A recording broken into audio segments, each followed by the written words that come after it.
Hey, good morning, everyone. Welcome to this week's episode of Breakfast with Boom. I'm your host, Mr. Boomstick XL, and my goodness, the interwebs and social media outlets have been hot the last 24 hours, and we're going to be opening the show with Sony's first-party games, possibly all coming to PC, and obviously that's going to be a hot button topic. There were some people on social media that were kind of losing their shit, so to speak, because I seen posts that, well, greatness is officially over, which is ridiculous.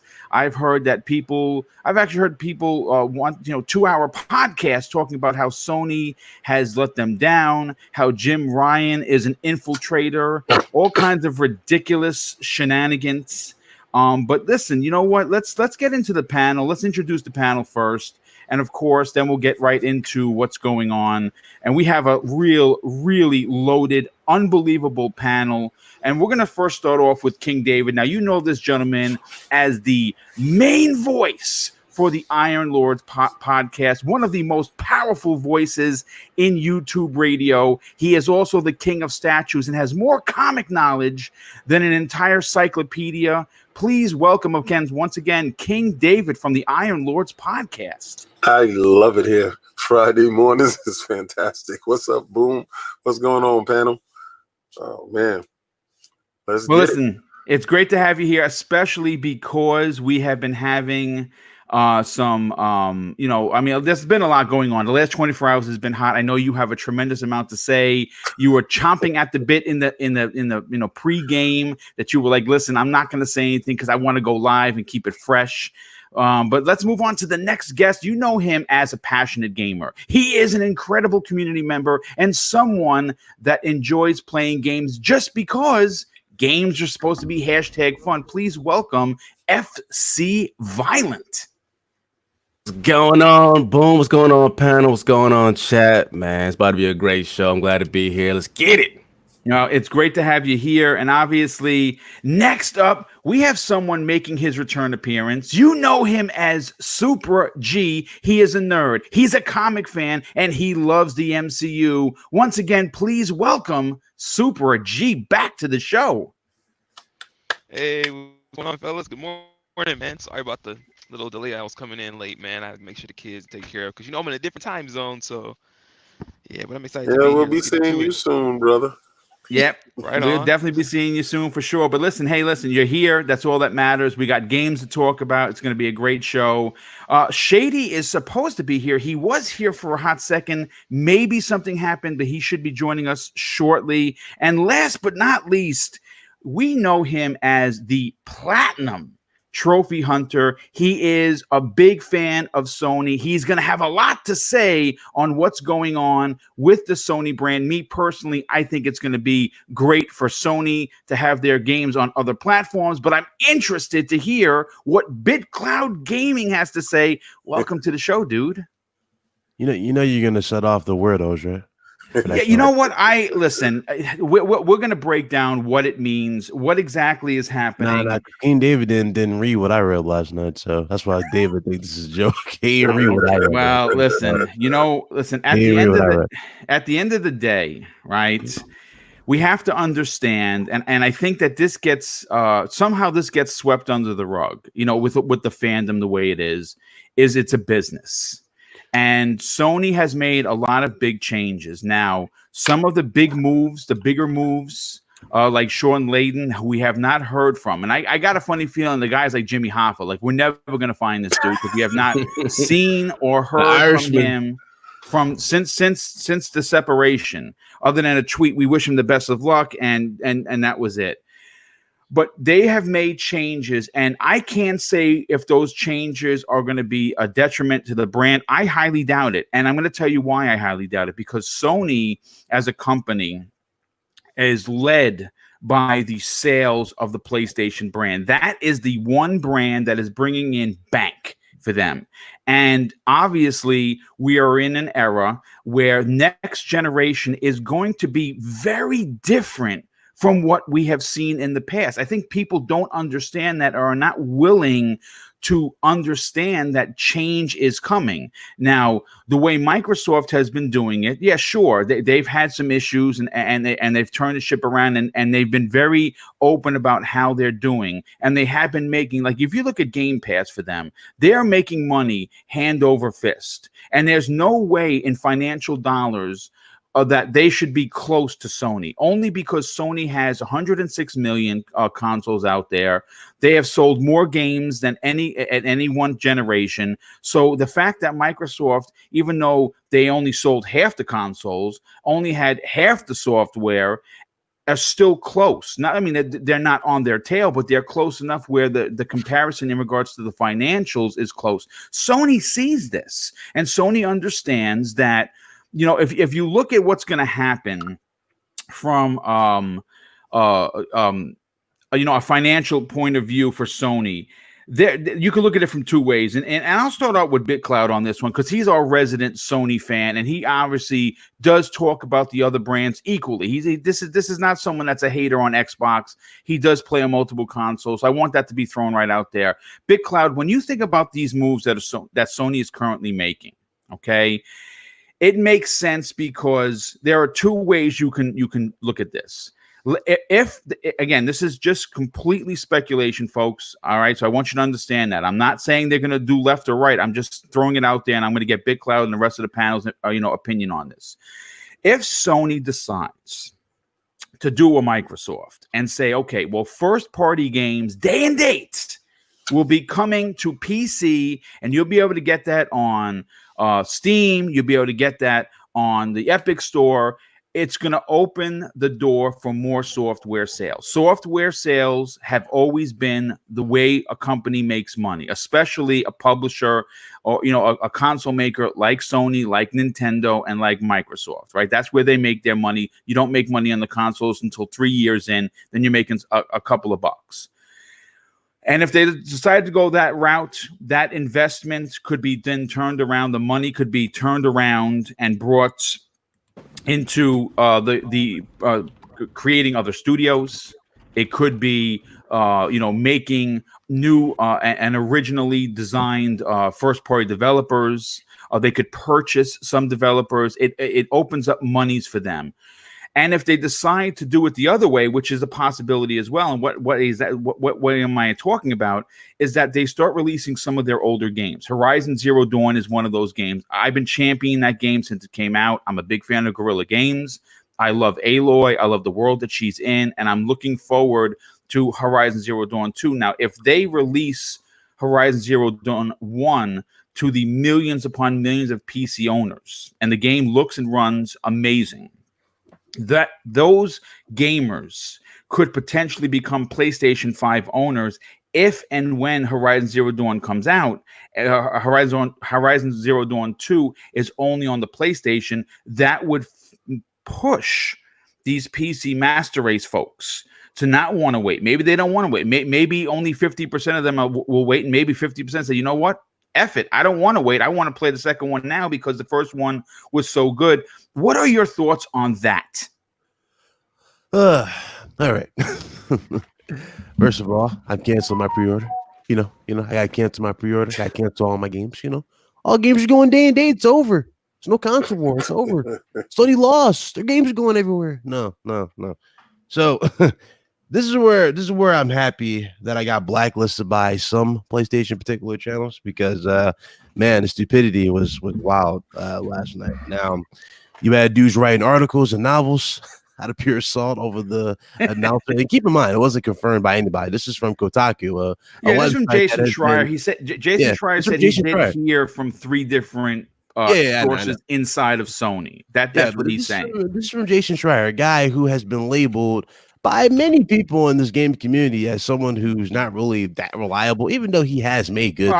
He's reliable. He's just an a-hole. He's made a lot of good stuff in the past. Plus, also, Kotaku has been labeled as like one of the worst news outlets by numerous gamers. So I just found it funny that these dudes are using this as a main source. But again, back to the topic. So the whole thing with them doing their games or them bringing Horizon Zero Dawn, again, not confirmed, but it could very well happen, because I remember a while ago, there was one of the Sony executives said that a select few PlayStation titles were going to make their way or could make their way to PC, and this was back in 2019.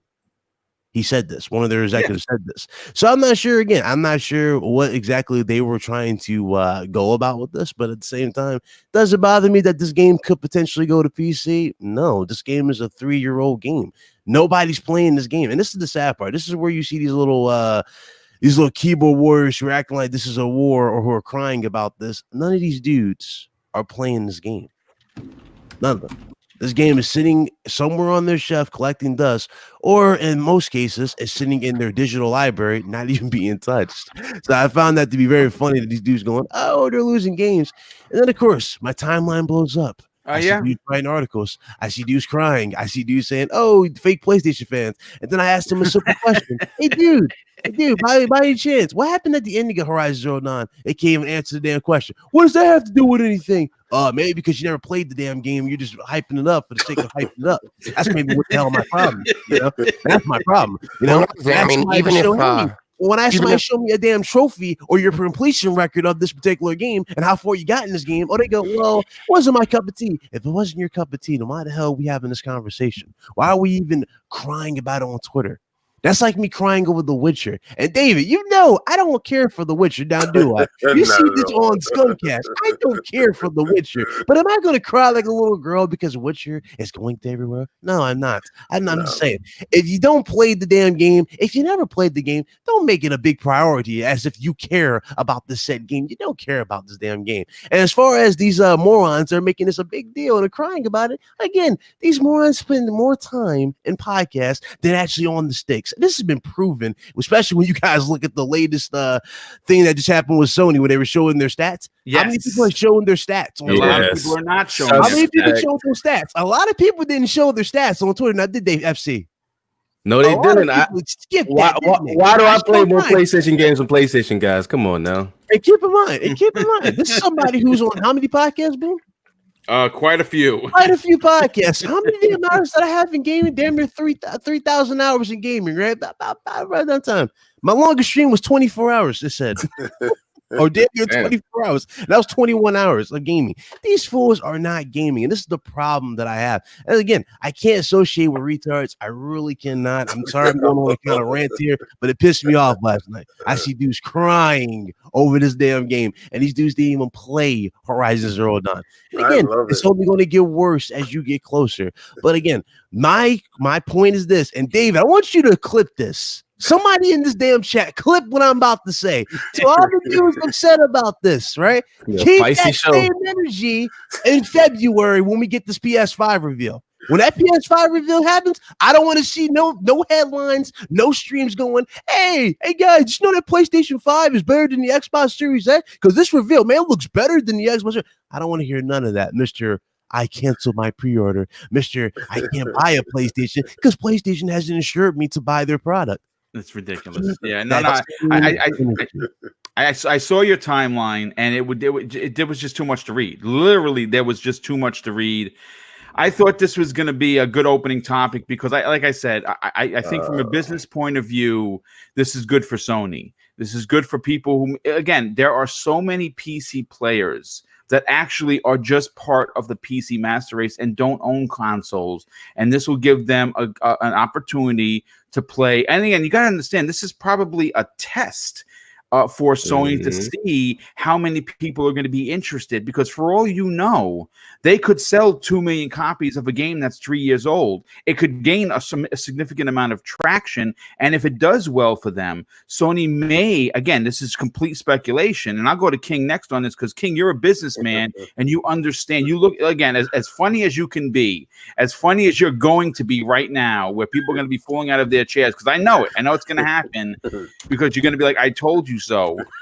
But from a business point of view, it makes sense for Sony to go after the dollars they have left on the table. Microsoft has proven that opening the door. On Mac, so you don't really know what he's talking about. I'm just saying. Listen, King, I'll go to you. I've done enough talking. I want to hear from you because I know that you are, again, chomping at the bit to hear to speak your piece. Are you surprised by this move by Sony and Jim Ryan? But more importantly, What do you have to say to these people that are screaming that greatness is officially over? Well, greatness is over. I never saw greatness show up. To be honest with you, I'm gonna keep it real. Oh, here I'm we keeping go. 100% Get money. him. Shout out to Jez Gordon for Ben saying this a long time ago. Everybody Man. laughed at Jez when Jez said, yeah, it's going to PC. Everybody blew up his timeline. Everybody had every negative word for this man. I would like for y'all to send your knees to Jez Gordon's house, put it in the box, put a little bow on it, and say, sorry, sir, we were wrong, because he was right. He had that information a long time ago, and it only makes common sense. But about these numbers, right? I just want to talk about these numbers, because for a long time, people was yelling out that Sony had 126 million going on 150 million sold or something like that. And then Sony came out and popped your bubble, and it only has 106. Now, I'm saying it only has 106 because just like Dealer said on the last Iron Lords podcast, some numbers are about to come out from Microsoft pretty soon. And I'm pretty sure the way that Phil Dominus Maximus Spencer is moving at this point in time, it will be day and date when y'all have your little PlayStation reveal. Right? You will get those numbers, those hard numbers of what Microsoft has sold. I'm pretty sure it's going to go out that day. I'm pretty sure those numbers are going to shock and amaze a lot of people, because financially, like Boom said, Microsoft isn't supposed to be even competing with a console that supposedly has sold double the amount of consoles, right? And has sold 10 million and 12 million games here, software here. So financially, they shouldn't be competing in that arena when it comes to software and finances on hardware. That should not be happening. Game Pass is an X factor. So if Sony is looking over at that X factor of Game Pass and they're saying, how can we make some more money on dead software? Like Big Cloud was saying, listen, I have Horizon upstairs. I hated the game. It put me to sleep every time I played it. But I do say this, right? I do say this. Graphically, it was so eye-pleasing that I must go back to it all the time. Every time I try to play it again a little bit more. But for PC guys that never got a chance to touch it, yeah, it might be that X factor pushing you towards a PlayStation. But it also puts more money in Sony's pockets to fortify their forces, to buy more studios, to make more software. Thank you. Because if you're not looking at 2019, Concrete Genie is not cutting it. Yeah. Y'all resting on your laurels with Spider-Man and God of War. Which, by the way, God of War is next. FYI. Oh, yeah. All right. All of them are going, bro. Corey Barlog has already said he wants it on PC. Trust me, if you thought this was bad, in a couple of weeks when they announced that God of War is going to PC, I'm going to have to put mattresses by all of the bridges. These PlayStation guys, right? And I got to say, though, it's not all PlayStation guys. It's just the weirdo guys. No, it's the 1% of each individual console. The Xbox has them, the PlayStation has them, Nintendo. Weirdos. Yeah, I understand what you're saying, but I think that is the 1%ers of the toxic and most hateful human beings in a community as part of that 1%. It's the pocket watchers. Yes, it's the people that act like they have Sony stock. Like they feel that if Sony moves left, uncertainty, the sky is falling. Listen, Chicken Little, let me tell you something. The sky is not falling. Sony needs this. Yes, they do. Right? Because if you're a pocket watcher, if you're looking at their stocks before, they were at the point of bankruptcy, right? This came out, this PlayStation 4 came out and hit on all cylinders. Microsoft stubbed their toe in the beginning, fell down, and Sony just took off and never looked back. And in the beginning, they didn't have any games. They held on by indies until those games showed up. So now that the game shows up and those games are actually hitting, those Spider-Mans are actually hitting, the God of War is actually hitting. Days Gone didn't hit so much, but other games was hitting in between. And it was giving them the momentum to keep pushing forward, to keep their boat afloat. Now, what I've noticed is they're doing a lot of consolidation, a lot of rearranging. They're prettying up the house. Now, I don't know if it's for sale But what I do know is that they having the same mantra and same philosophies as Microsoft. Whereas before, if they say this PlayStation 5 can do back compat all the way back to PlayStation 1, that has to be a streaming service, right? Mhm. So if it's the streaming service, which they brought Gaikai, and it's the PlayStation Now streaming service that they invested so much money in, PlayStation Now service is on PCs, if you get me wrong. Are we right or wrong here, right?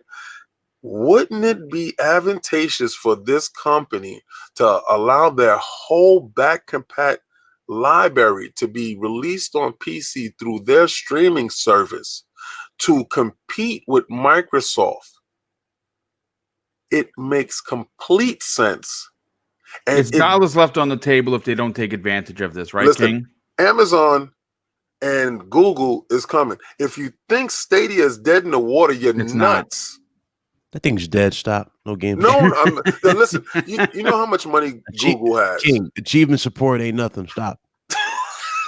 You're so bad when it comes to them. What they announced achievement support. That's why you saying the shit, because they announced achievement support.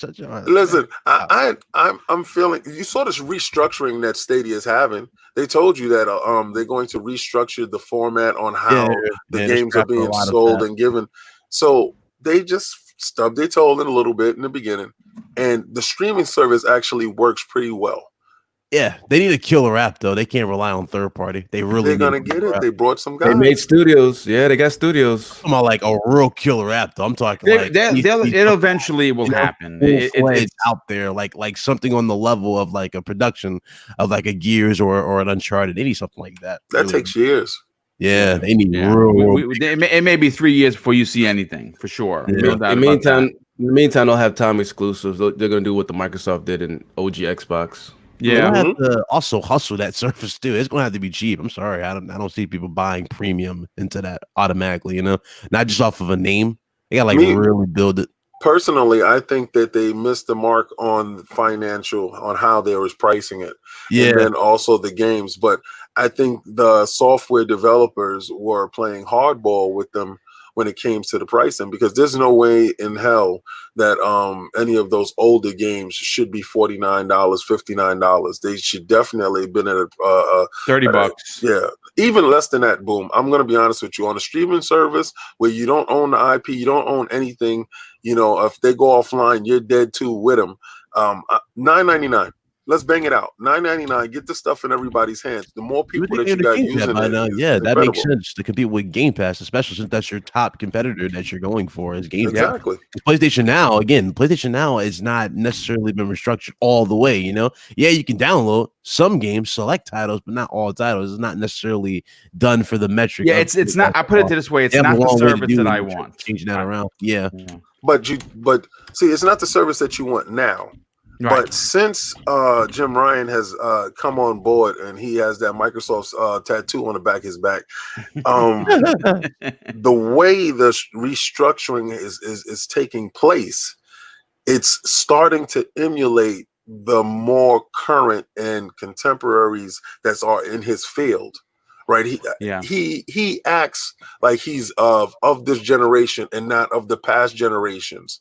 You know, that's why I can see them, you know, doing the things that they're doing now, because he's forward thinking. If he's going to be in this position for any long period of time, he has to restructure for the long term in terms of the board's like approval as well for that profit. Like that's going to come to mind eventually. It's always going to come down to the board of directors, and they're going to look at those damn financials and those transcripts and go, hey, you know, we're either up or we're down. You know what I'm saying, for the moment you took office and for this particular year. So obviously that's going to be, you know, there's going to be changes there and a lot of implementations are going to be added. But again, Twitter. Yeah. You know, the PlayStation 1%ers, just take it easy because change is coming. And, you know, obviously greatness is still going to be around. You know, So Shady, I want to go to you next, dude. First of all, welcome to the show. You dropped out as we were doing intros. Welcome back. You've had a couple of weeks off. It's good to have you back on the show. What do you say to the folks that are losing their shit, so to speak, over Sony actually considering, and again, Horizon Zero Dawn is an older game, but I have a very, a funny suspicion that if it should do well, let's say, He had for a instance, heart attack over that post I sent. He had a yeah. I mean, if it sells 2 million copies of a game that's 3 years old, the game is supposedly going to run at 60 FPS. It's probably going to be maxed out if you have a monster rig to run it, and it's probably going to look and play better than it ever did on the PlayStation 4. And if it does well, which I suspect it might, because again, some people hate that game, I happen to love it, and I think it's going to do well for PC. Do you see Sony adapting what Microsoft has worked so well for them by allowing games to go to Steam and to go to other places so other gamers could buy their software? Yeah, I do. I mean, this is just the beginning. Look at the reaction we're getting from the crazy zealots over a 4-year-old game going to it. And everyone's like, oh, it's okay because it's 3 or 4 years old. It's okay. It's okay if it launches there day fucking one. I'm sorry, but it's not going to affect your gameplay at all. Mhm. This is a single player narrative driven game. How does someone else in the world playing it on their PC affect you at all? At all. It doesn't at all. Right. People getting upset about their games showing up on a PC, especially. This isn't showing up on Xbox. It's not like you can just buy an Xbox and away you go. And even then, who cares? I hope one day there's a time when PlayStation fans can play Halo and Gears of War and everything on their PlayStation and vice versa. I need to buy a console. I do not want to access a few games that I might have interest in. That's old. That's just old, man. This isn't 1990 anymore. This isn't 2000. This is 2020. We don't need that crap anymore. These companies can make way more bank selling it to way more gamers. Everybody and their dog is going to be streaming it within the next year or two. Every single company, Sony included. Why do you think they went with Azure? Why are they paying Microsoft money to use their service? Obviously, it's to eventually stream their games to every single person that has a damn internet connection and a screen. That's the way it's going to go. I mean, hate it or don't. I really don't care. That's the way of the future. And locking your content to one box, Sony's own words, that's niche. Niche. The PlayStation is niche. You're only going to get, 10, 12 million sales if you have a Spider-Man license, one of the biggest in the world attached to your game. God of War managed to do 10, 12. That's fantastic. It was also included in a console that is selling almost 1 million a month for free. So who gives a shit? Like, games should be everywhere to begin with. This is the way it is going to be. This is Sony just letting it out a tiny bit at a time because their fan base are truly lost. Not all of them, I'm sorry, but they got lost zealots, man, that are absolutely psychotic, writing pages of tweets about how they're giving up gaming. I can't play video games because my game isn't only on this box that I paid. You're not invited to get the box. You need the cash. You go to the store, you buy it. It's not an exclusive thing. It's just old way of thinking to buy numerous pieces of the same technology to get a few games. This isn't like the PS1 and N64, which were vastly different pieces of tech, offer totally different experiences. It's not that. The PlayStation 4 and the Xbox One are almost identical pieces of tech. They run the same apps. They run almost identical games. There's a slight difference in the visual quality because of power. So be it. But they do the same thing. At least the Switch is portable. Jesus. So it's not as bad when I had to go there and get a Nintendo system to play the Nintendo games. A, I enjoy their IP more than Sony's. And B, if I want, I can play that thing on the shitter, in the tub, anywhere I want. It's a different thing. I'm sick and tired of buying the same thing over again just because there's a few games that I might be interested in over a 5-year period. To hell with that, man. To hell with that.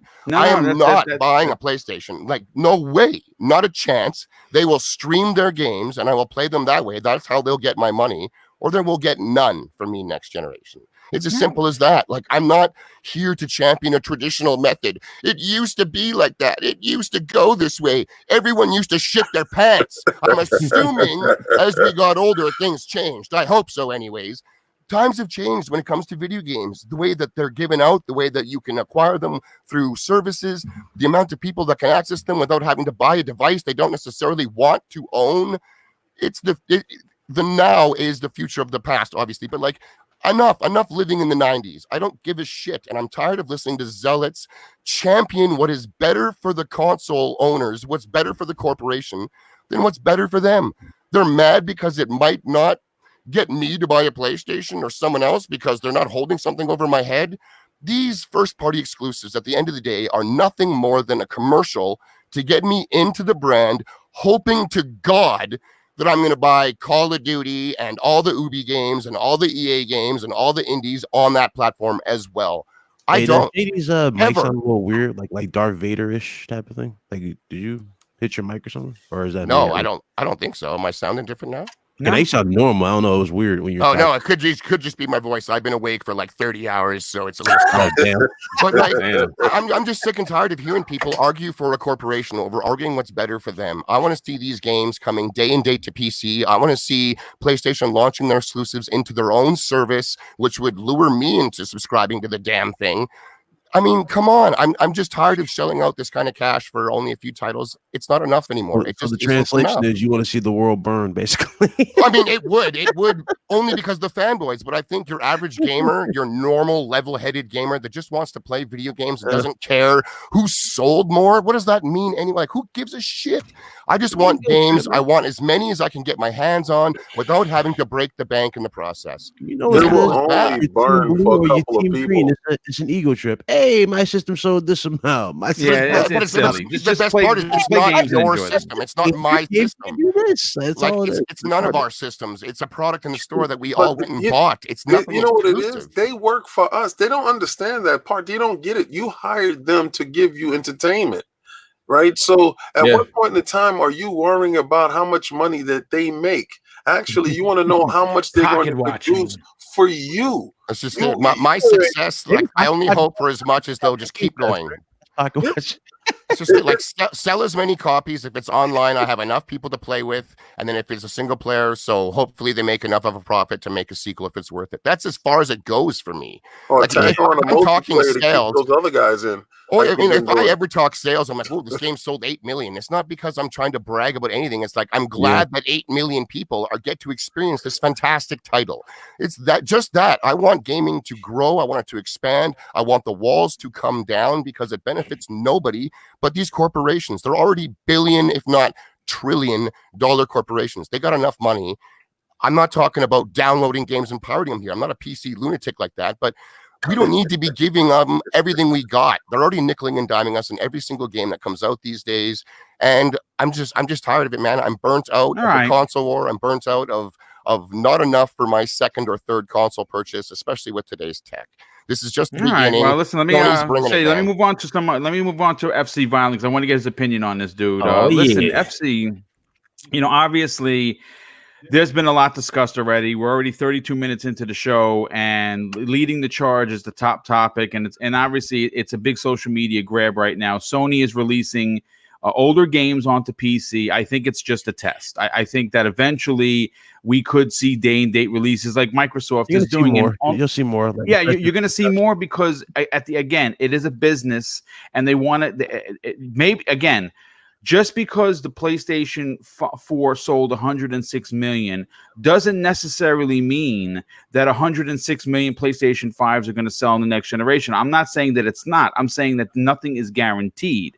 And obviously, this is a revenue stream that has worked well for their biggest competitor. Their biggest competitor is Microsoft. Microsoft is making money hand over fist because they are changing the game. Sony needs to adapt. What are your thoughts on them adapting in a way that has proven to work for Microsoft?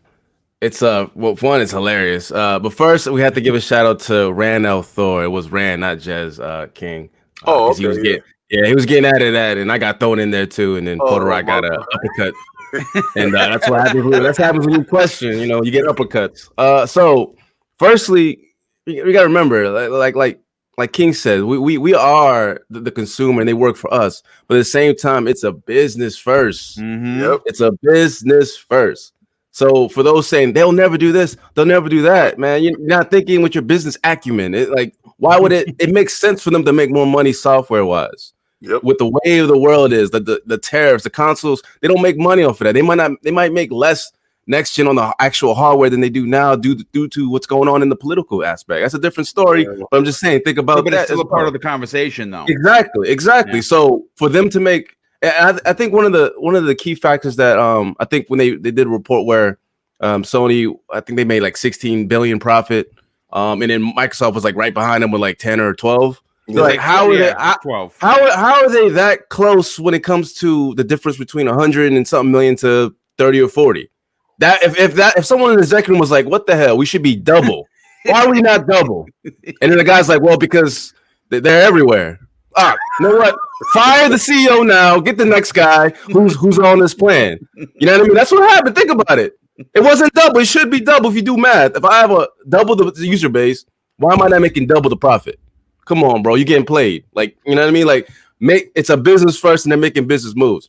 Firstly, when they launched the games, I mean, the sounds was already in the one. When they launched the game, was it Detroit, their Sony IP? Yes. When it went to PC first, you know, that was just, it's like a trickle effect. You know, people were crying about that. But what Sony's doing is spoon feeding you guys so that you'll get used to it. Kind of like how Xbox was this generation. It's to the point where Xbox guys are just used to it. It's going to PC. We don't care, whatever. You know, I think Detroit Becoming Human underperformed. I think that was one of the main reasons why they were trying to recoup a whole lot quicker. That's true. That's true. Opposed to Horizon. I think Horizon overperformed. So that's why it took longer for it to go to PC. But I think Detroit, all the hoopla, all the hype, all the people that were surrounded in it, and it underperformed. I think it was quicker to go to PC because they wanted to recoup whatever dollars and cents that they put out. That's true. It you just maximize your. You just maximize. That's all they're doing. But the thing is, it's eventually gonna go day and day. It's just right. Xbox guys have been there. We've seen this before. This roadmap is not new to us. We've already been there. But it's gonna happen. If they go day and day, doesn't it devalue the brand? Doesn't it just take away the IP? They don't care about the game. Doesn't that happen that way? No. For morons, you know what I mean? Like it doesn't affect it. If Big Cloud is playing it on his PlayStation, he's always a PlayStation guy. Die hard, he's gonna play it. If I play it on PC, we're both enjoying the same. Well, not the same experience, but we're enjoying the game for what it is. You know what I'm saying? Because you're a gamer. Exactly, you just play the game. We could talk about it. Like, hey, man. Well, I heard CD Projekt Red. I do play games. What did you even hear about Jabba? I said you don't. No, I saw you. Exactly. No, but I'm just saying, man. This is great for gaming. It's just gonna happen. Please reach out to your PlayStation brother and touch him on the shoulder and be like, it's gonna be okay. It's gonna be okay. It's gonna be okay. Actually do research like yours truly, right? The ones who are informed and actually pay attention knew that select titles are going to fucking PC.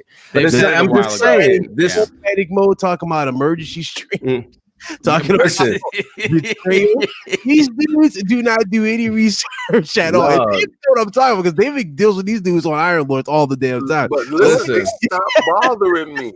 Like my timeline is so clean. If you go look at my every timeline, time he says bend the knee, he gets hit with like 40. It is what it is. But real quick, I'm gonna just end it with this, man. It's a small trickle now. It's gonna be more and more and more and more, and then eventually people are just gonna get used to it. Like Shady said, man, it's what the next generation is. Every generation, at least the console wise, is something new to the table, right? We got the digital thing this generation, and then next generation is gonna be cross-play and cross-progress. All that's gonna be just natively. We're gonna be used to it when we weren't used to it this generation, like or last year. So it's just things are changing. You just gotta get, accept it, man. It is what it is. Move forward, not backwards, man. That's all I gotta say. No, that's a fantastic point. Super G, I want to get to you. I know you said you've been having some PC issues. I hope that you can chime in on this. But before I get to you, I just have to thank Spider-Man with the $5 super chat. He says, and he asked a question, and the answer is it's quite simple. He says, with Microsoft games going to be on the One and Series X, does that mean that when you buy a game on the X1, and then you upgrade to the XXX, that your progress goes as well? Yes, it's basically just it's turning a switch. That's what it is, dude. Your games come with you, your saves come with you. It's not going to be a problem whatsoever. So basically, you can unplug one, plug the other one, and it's just like you were just playing the X1. There'd be no issues with that. J Force Games drops a $2 super chat. Thanks for being here, dude. Really appreciate it. He says, I welcome PlayStation or MS games to PC. Hashtag it's 2020. That is a great point. So Super G, I want to get your point on this.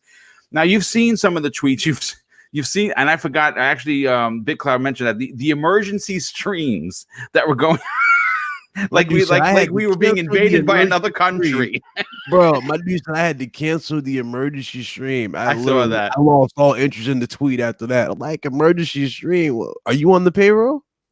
Ridiculous. I don't know, but emergency stream. The emergency stream is it could still possibly happen. I'm going to be waiting for that tweet next. But Super G, I mean, like when you heard everyone already talk, like last time he cried. Yeah, well, I hope he doesn't cry again because I think it would be ridiculess. But yeah, I hope you know that's the same guy. Yes, he it was is. crying when MLB The Show got confirmed for PC. He was legit crying on stream. I don't want to see this happen to PlayStation. I'm like, oh Jesus, I can't. Well, maybe you got a couple of follows from that. But Super, what are your thoughts on this, dude? I mean, do you think that this is the sign of the times and people just have to understand that at the end of the day, it's a business and that Sony is in a position to make money so they could reinvest that money into other PlayStation things like advancing in PlayStation VR, like getting new studios, like creating their own new studios? Okay, so he's obviously still having some issues with his PC. This is what we're going to do. We're going to go. Okay, first of all, this has been a great topic. I didn't expect 30 minutes or 40 minutes now onto this, but listen, everyone had great points, and I think everybody's on the same page that Sony is going to start doing things differently. The one thing that I'm waiting for, the one thing I cannot wait to dance naked in the streets for, is when they have a Game Pass-esque type of service that's not PS Now. PS Now, for what it is, I understand people enjoy it, and if you do enjoy it, bring that up because me and Deal were talking about that last. Don't really bring that up. Come on, man. Yeah, I think that's coming. I think that day and date is coming. I understand they want to sell consoles, but that's what I think that they need. But let's move on to another big topic that has made the rounds in the last couple of days, and that's of course delays. Delays are part of gaming, yes. And unfortunately, some of the trio of games that have been delayed are immense. They're all titles that I have pre-ordered. They're all titles I cannot wait to get my mitts on. There are all titles that I will play through completion and possibly play a second and third time. So let's talk about it. The three games, if you haven't heard, if you're new to social media, Cyberpunk 2077, Final Fantasy VII, and Marvel's Avengers, all huge games that have now officially been delayed. And here are the new release dates. Cyberpunk 2077 has been delayed until September of 2020. There's no specific date on that. Final Fantasy VII is now coming out on April 10th, 2020, and Marvel's Avengers is now releasing all the way in September on September 4th, 2020. And this is obviously not the biggest topic of the day, and that's fine. But I just kind of want to get everyone's opinion on it. And I'll start with King on this. King, obviously, these are three big games, and they've all been delayed. One of which I'm going to talk about on next week's Xbox Factor of what I think is going to happen. But obviously we'll keep that story in my back pocket because it's going to be a big one. I'm about to yank it out your pocket. Well, you go ahead and go crazy and yank it out. And again, it's still a week from now. It's still going to be worth talking about if it comes to fruition. What are your thoughts on these delays? Are you disappointed? Are you in the same camp as me? There are just so many games coming out. It's perfectly fine. Oh, first I got a backlog, so I really don't care at all. And if it's not inside Game Pass, it can really miss me, so I don't really care. But let me tell you. All right, let's start with the weakest of the bunch. Let's start with the demo disc, right? Let's start with that Final Fantasy demo. Please listen to my demo. Listen, they're going to nickel and dime you anyway. So if you get nickel and dime right now, you're going to get nickel and dime later. You're going to get half a game now. Not even a half a game. You're getting pieces of a game. They're going to piecemeal you this game.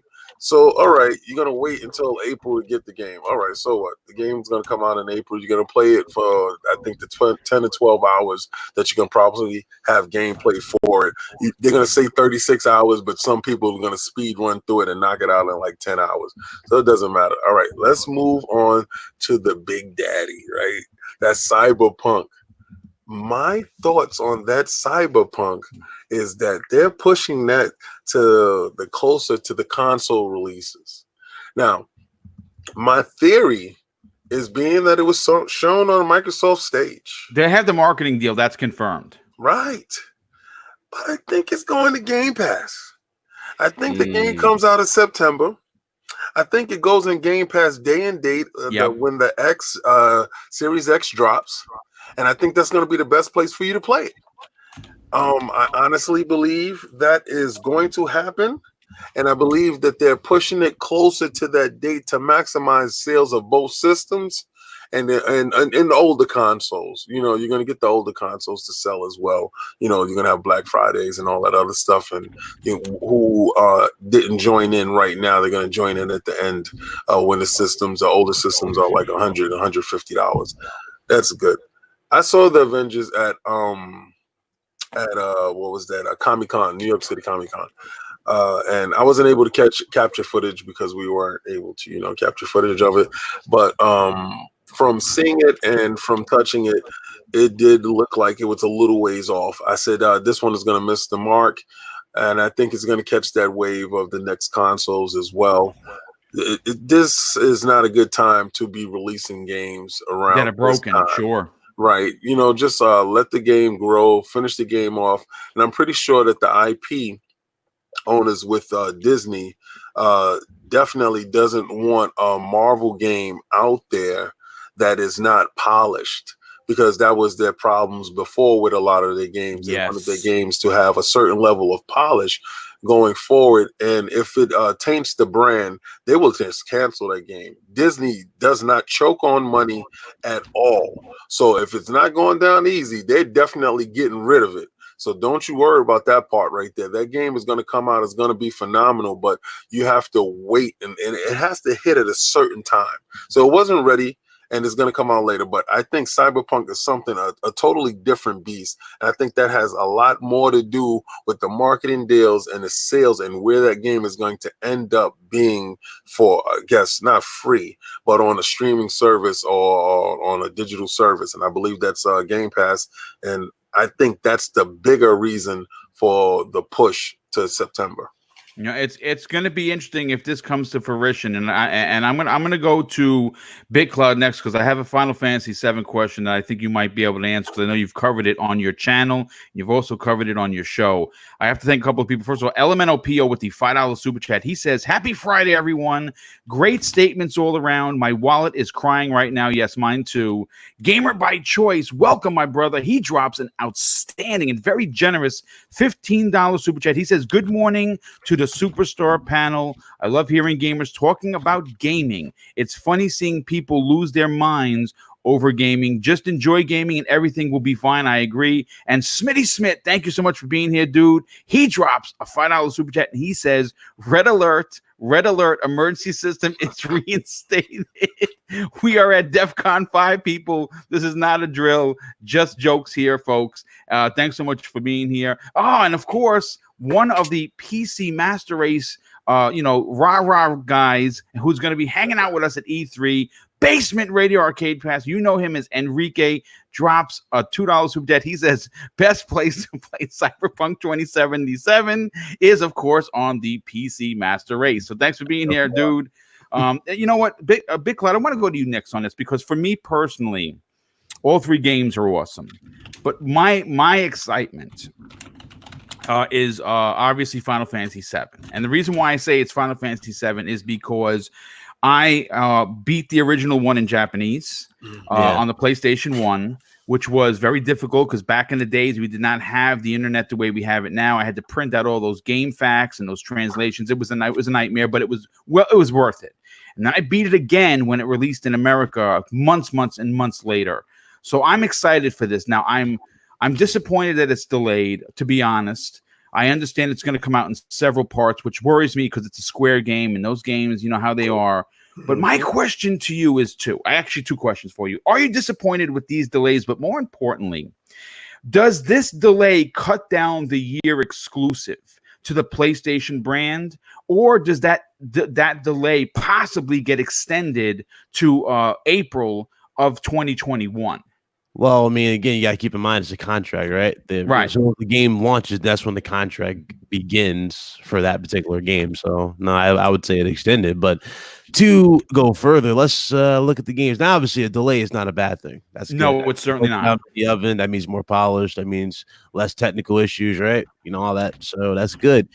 Well, let's be realistic here. The real reason these games are getting delayed is not for polish. It's actually because we have new consoles launching, and they're Yes. prepping them for those day one patches. Let's be real. PS5, Xbox Series X are going to have 4K enhancements for the titles. And this goes back to what we talked about numerous times was enhancement titles. You know, backwards compatibility is going to be a big feature, but play a big factor in selling next gen. But there's also going to have to be something else that differentiates them, right? And that's giving them that next gen leap. And they said it numerous times, or you heard it from not Sean, you heard it from Jim Ryan.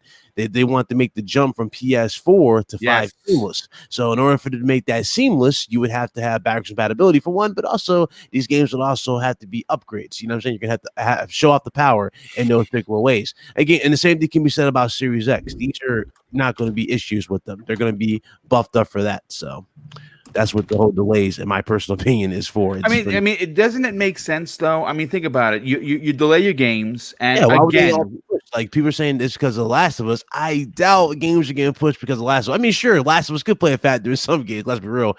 Last of Us is like a game you don't really want to go head to head with, especially if you have something like an Avengers game. Nah, you don't want to do nothing like that, but. Let's be realistic. Again, you got to look at these games for what they truly are and its enhancements. These developers more than likely want to push those games even further, right? And really deliver that experience, especially if the hardware is limited. So for them to be able to work on these, new consoles, again, it's a big thing for them. And hell, we got confirmation yesterday that God of War 5 is already in mocap. Yeah, doesn't that start today? Someone said that in the chat that they already started. Listen, I'm glad. I don't want to wait 6 years for God of War 2. I want that shit now. God of War 2? Yeah, I mean, again, you got to keep in mind, God of War, regardless how. Obviously, I'm very anticipated too because I really want to see Mjolnir and the Kingdom. I'm talking about. I want to see Mjolnir. Blades of Chaos. I want to see who really does reign supreme in this particular situation because Blades of Chaos, but. Again, even when you look at that, that's one game that I would say take your time with, especially after playing the first one. The first one was an you guys hear me? Yep, that's fine, brother. Yeah, we got you. But the first one was an absolute masterpiece. I fell in love with that game from start to finish. I could not put the controller down. It was that great, especially with the epic reveal with Atreus' son, Kratos' son. Because you already know. I don't know if you saw my video, King. I finally finished my last theory. It's up on the channel. I already put it up there, bro. Check it. Shape-shifting god of mischief and chaos. You gotta look at that, bro. Yeah, listen, I'm a fan of Loki, as you can tell behind me. And I thought that was a wonderful twist on it. I thought the story was fantastic. It was about the journey of a father and a son, burying a mother, and living through the memory of the mother going through and discovering stuff together and son growing from a young child into a man, but also discovering who the hell he really is. Did you see the damn concept, bro? I posted a concept. Our dude was talking about how he could look in the future games where he has like the Kratos red mark on his face. It's like blue. I ain't gonna lie, if that's what he looks like in the future games, like as he gets older and gets more wise with his power. Yeah. That is, what I'm saying? That's epic. Like they can do a lot of things with that IP. Shape-shifting's really going to be good too, and they kind of show it. They kind of hint at it. Because remember with the bow and arrow, you see the wolf ability. They kind of hint at it numerous times.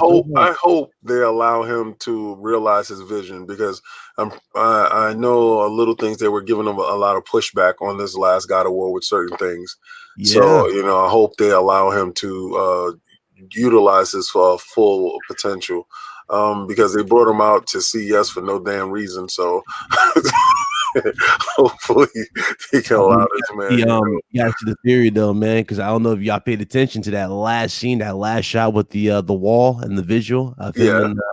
If you look at the very, very end in the middle of like where it looks like the souls are being transferred, there's a snake. Meaning that he completes his metamorphosis. I'm telling you, y'all watch that video. I can't. Okay. It's gonna. I put it this way. It's gonna be interesting where they go. like I said, I'm okay with the delay. The 3 games that were delayed are some of the biggest titles in 2020. It makes sense that they're bro. Come on, let's talk about it. I know you're ready to talk about it. What's that? Well, yeah, we're gonna get to that in a second. Yeah, that's gonna be coming up. I got some nice screen caps of Resident Evil 3 remake, but you know what? Let me go over to Super G. First of all, dude, I know you've been having some PC issues. You hadn't had a chance to chime in. Are you back, sir? Can you hear me? Yes, we hear you just fine. Right. First of all, thanks for being here. Really appreciate you taking the time to hang out. For this particular topic, though, you know, we have 3 big games that are being delayed, and of course, that's Marvel's Avengers, which is going to be huge, Final Fantasy VII, and of course, Cyberpunk, all being delayed. Obviously, what are your thoughts on the delays? Are you okay with it, or are you just like myself, disappointed at the same time? I'm a little bit of both, honestly, man. It's because I was like anticipating Cyberpunk, man. I want to play it, but the delay kind of makes sense, man, and it makes sense to what King was saying about how it could be in Game Pass. I don't see it being in Game Pass day. Maybe it will be day and date. Now that I think about it, it could be because it'll probably release, in September for everyone else, and then when the launch come of the Series X, it may possibly be there. So I see that happening. So I'm a little hurt because I wanted to play it. The Marvel Avengers game, man. I don't care about that game at all.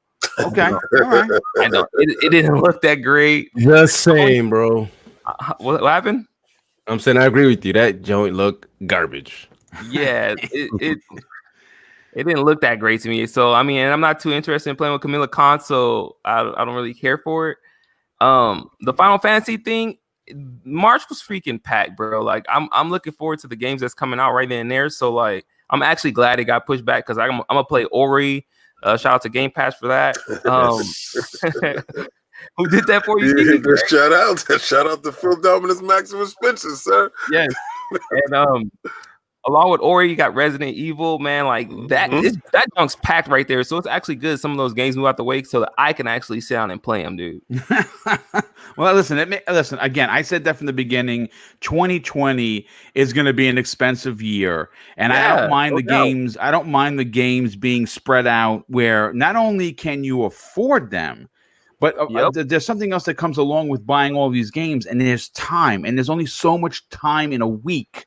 And in a month and in 3 months that you can put into said game, especially if it's a big game like a Cyberpunk, you kind of want to savor that. I mean, it's like a steak. Get yourself a nice big steak. Sure, you want to just open up your mouth and shove it down the pie hole, but you got to take bites. You want to bite into that steak, and you want to make sure that you can taste every piece of that filet mignon. At least I do anyway.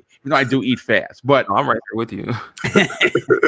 Listen, I definitely appreciate the opinion, and I cannot wait to hear what you have to say about Resident Evil. That's going to be our next topic. But FC Violent, let me go to you, dude. Now, obviously, delays are a part of gaming, and King brought up a good scenario. He kind of stole my thunder for one of the topics for next Thursday, which is fine because I'm going to elaborate on why I think he's 100% right and why I think Phil Dominus Maximus Spencer has taken out the checkbook and said, okay, where do I stop with zeros? Because there's a whole scenario behind this power move.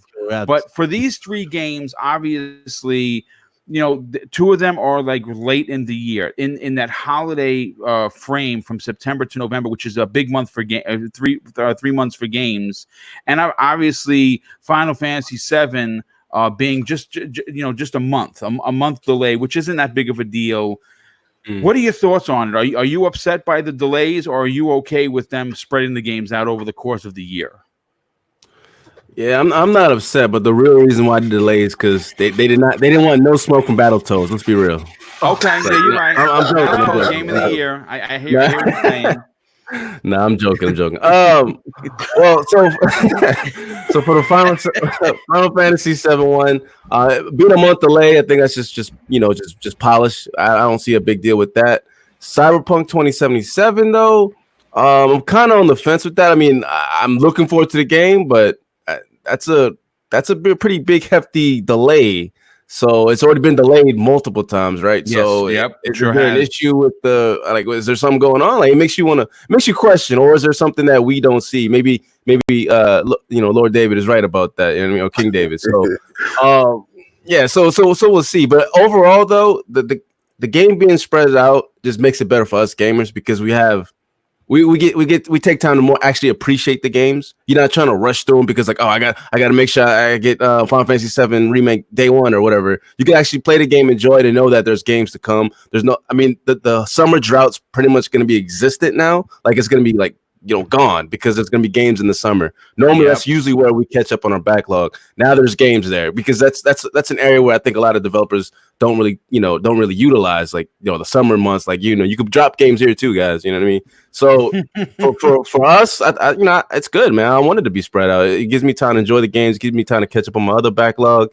And it's only good. Anytime you delay a game, if you're using it wisely to polish the game and make it better, is better than having it launched and have bugs and it just being, and then you realizing that it should have been delayed in the first go ahead. So.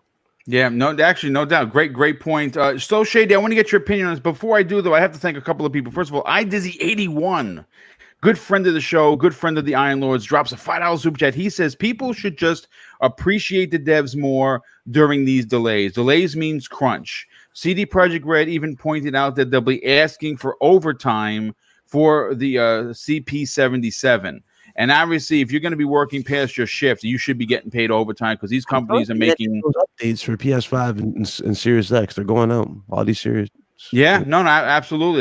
That makes perfect sense. Let me see. I got a couple more super chats I got to catch up on. First of all, Scrub Nurse, dude, welcome to the show. Thank you for being here. He drops an outstanding $5 super chat and says, question, would you guys play Cyberpunk 2077 on release or wait for the sex box to release? And if Cyberpunk 2077 hits Game Pass, who did that for you? And of course, that would be Phil Spencer, Maximus. We know who he is. And I think that's what's going to happen. And I actually would just wait.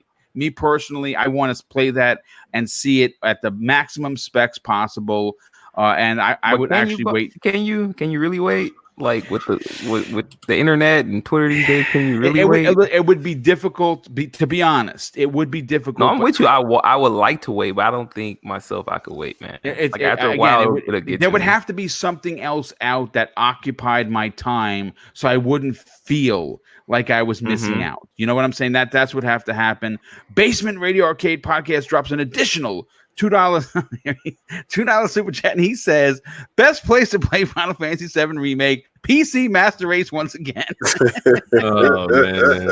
Oh, my God. I tell you, since he's jumped onto the PC, man, that guy he does not love consoles anymore. Listen, I already told him. I said, listen, while we out in Cali, you're going to have to go to the PC show and rep that while we be at Bethesda. All right? So, yeah, Super G he knows. Man. You're going to go to the PC show while we're not driving. Yo, King, they got beds and stuff in the PC show, bro. Like, man, nobody's trying to watch that. Well, it comes with a pillow. Anytime you get a tip. That's what You'll have fun there. Oh my goodness. Well, listen, anyway, Shady, why don't you give us your opinion on this? Are you okay with these delays, or are you disappointed, or a little bit of both?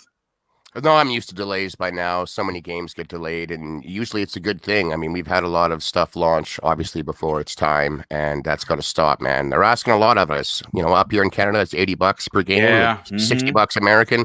Wow. These things should work. They should work day one, not a month later, not in some games, a year later, if ever again later. Like, they need to come out proper, and I'd rather a game delayed than launch and just let anybody down, to be honest, even if the masses like it. If a lot of people don't because something was cut or they just couldn't do something because of time constraints, not a good look. Now there's crunch, of course. Like, I don't want to see these guys slave drived and just get the whip out and just going nuts on them because this got to come out now. I like to think it's an offer. Like, if you guys want to work the overtime, it's definitely available. I know a lot of people that would kill for overtime and would gladly work it. I'd like to think that making art via video game is something that these people in the industry enjoy doing as well. So maybe sticking around for a couple extra hours here and there and getting paid time and a half or more isn't too much to ask. I don't know. Beyond the crunch, man, it doesn't affect me at all. My game of the year last year, Doom, guaranteed game of the year, was already delayed. It's coming out in 2 months. So I'm fine with that because I'm going to. Yeah, we're going to be talking about that after Resident Evil. Because that trailer was ridiculous. ridiculous. Oh yeah, that game's already got my soul. So like I'm fine. I was super hyped for Cyberpunk, but I've been super hyped for Cyberpunk for honest to God 7 years now. You know what I'm saying? That reveal trailer was 7 years ago. I just looked it up on YouTube. 7 years. Wow. So that's obscene. I can wait another 7 months because I'm not going to get it at launch. I'm going to get it when Series X comes out, and either it's in Game Pass and I don't have to pay for it any more than I'm already in the subscription, or I'll just pick it up then because that's right in the midst of like Black Friday area where games are all of a sudden 40% off, baby. So I'll be grabbing it then, and I'll play it on the new system, which will look better, play better, even if it's not enhanced, which, I mean, come on, it's going to be. But even if it isn't, it'll load faster. It'll play smoother than it will on the current system, so I'll play it then.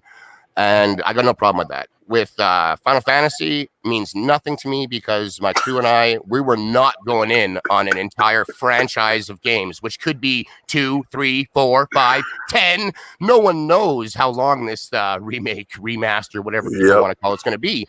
And we're not going in on the Sony platform on this. I already said what's happening with me and the PlayStation 5. We're not doing it. Now there's my crew. So that cuts that out. We'll wait and get the Game of the Year edition, where it'll have all the DLC, which is guaranteed to be there, all included. And again, likely at a cheaper price, and I'll play it on a better console. So I'm fine with that. And then do they have like a season pass for that yet? No. I don't know. I think they're going to, though. Like I'm convinced that this is going to be like, my God, nickel and dime city. They're going to show everyone how it's done when it goes. Jeez. And then Avengers, which right from that launch to me looked average at best. I mean, it looks like those old tie-in video games we used to get that were not good, except it has today's graphics. And I'm not talking like everything exactly but the looks faces, like. Anyways, my God, Bloke Widow, I see you. It's gotten better as time went. They've addressed some of the issues. But it just looks very, very, very generic and shallow to me. I would love to be wrong. Like a really fantastic beat 'em up with all the Avengers going on is sweet.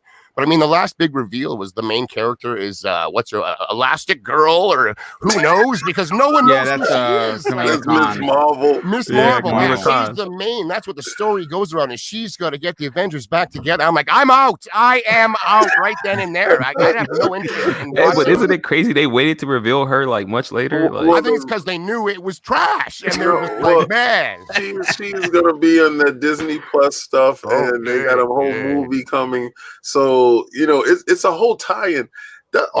There's an agenda to push. You might want to go see Black Widow the movie. Somebody gonna go see it. That looks good. I would definitely go see that. Looks awesome. Sure. Yeah, hey, Taskmaster looks like hot garbage in here though. No, he doesn't. Actually, he doesn't. I don't like the costume. It's not we haven't seen the full costume reveal. Let's hold up. Let's hold up. Right. And then real quick on the theory that these games were delayed to be, enhanced. They're all made on x86 architecture these days. I don't think it takes 5 months to put out the version that is running high-end settings, because they already make the games at those high settings. It's already done. They just need to make sure it works on the architecture, which again is pretty compatible these days, and even more so next gen. So I don't think it's going to take the 5 months. I'm sure they'll use that time to take advantage and do it. But I mean, especially with Final Fantasy, that's only delayed 5 weeks. It's still coming out in now April.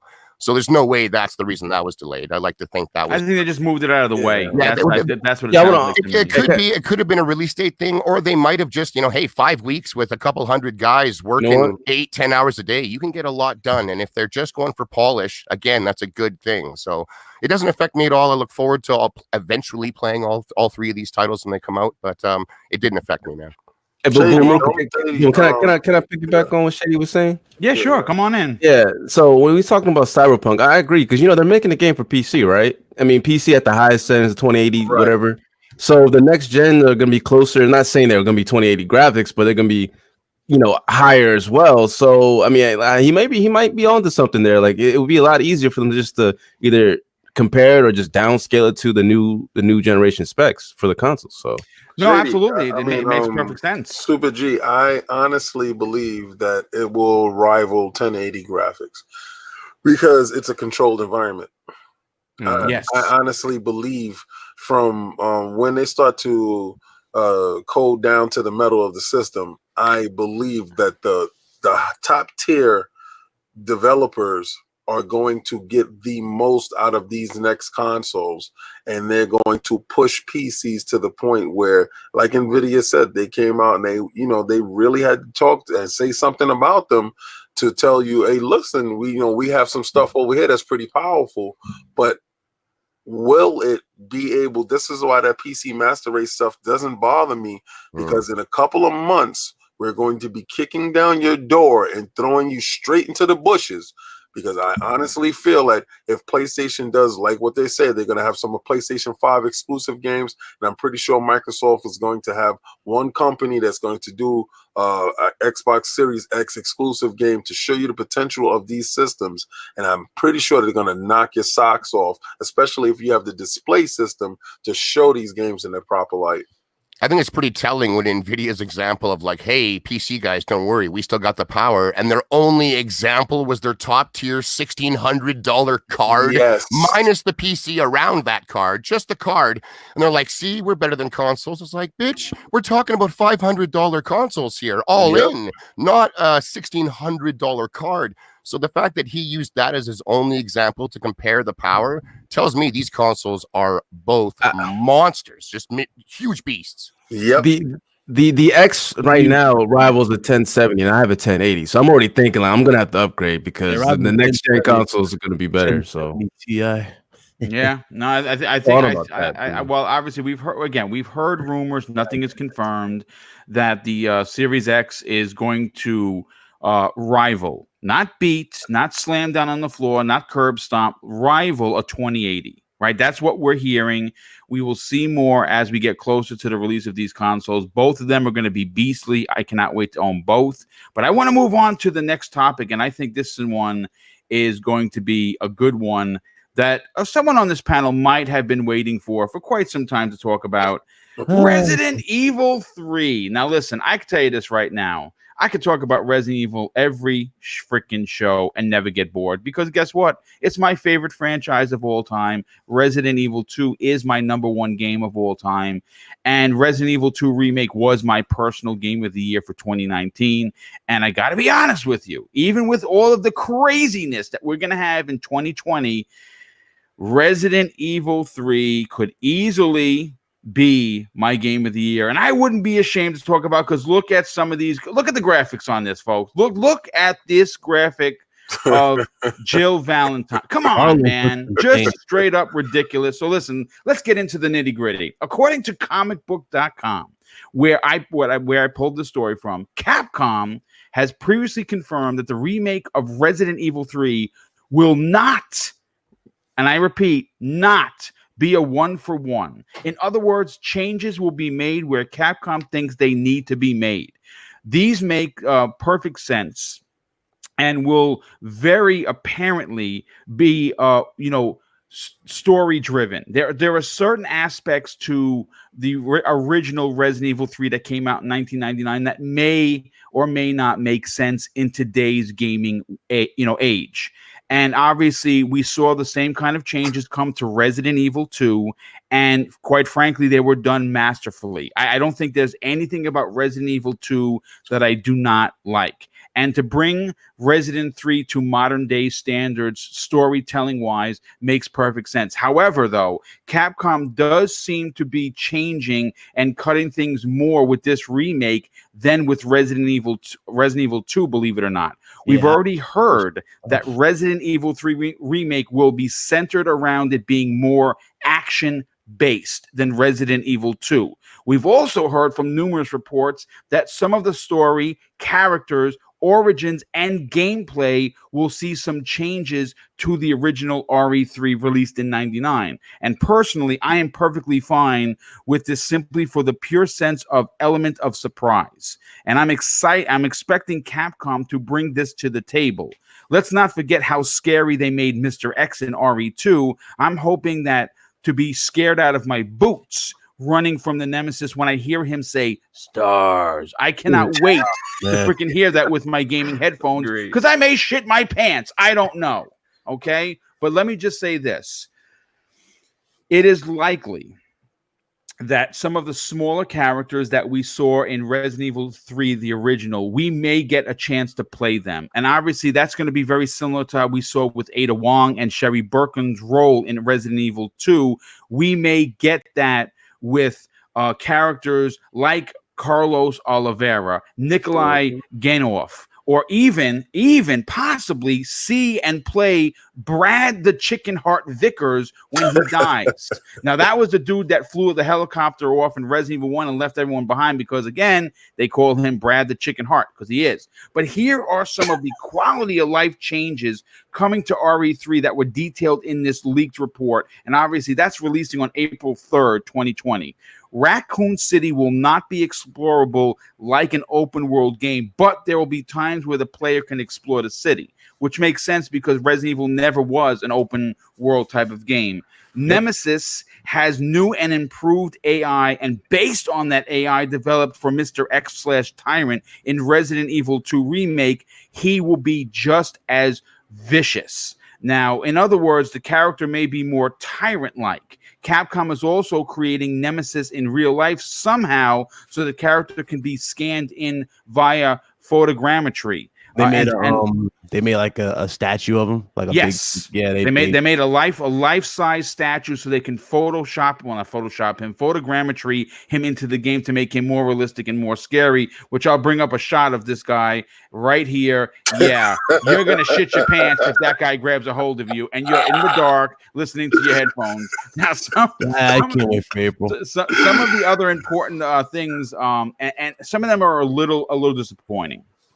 Sound obviously is going to be very important, and it's going to be key to surviving because, like Mr. X, you're going to hear the Nemesis, whether he's above you, underneath you, behind you. If you're wearing a good pair of gaming headphones, you'll be able to hear him the same way you heard the footsteps with Mr. X. The Mercenaries mode from the original has supposedly been cut from the game, though I don't know if they're saying that it's cut or they're naming it something different. A lot of people, other characters you named earlier, like they'll be playable, but not from like the Mercenary we saw at the end of Resident Evil 2. You know, the dude. Yes, like Hunk, for instance. Yeah, like Hunk, Mr. Death. Yeah, no, Carlos is going to be playable. Like Ada Wong, I think he's going to have a mission or two, which is interesting because that Carlos is a fantastic character that needs to be more realized. The mutant worms from the Resident Evil 3 that were a pain in the ass will be back. And of course, this is the other thing that a lot of people, kind of flip their wig over.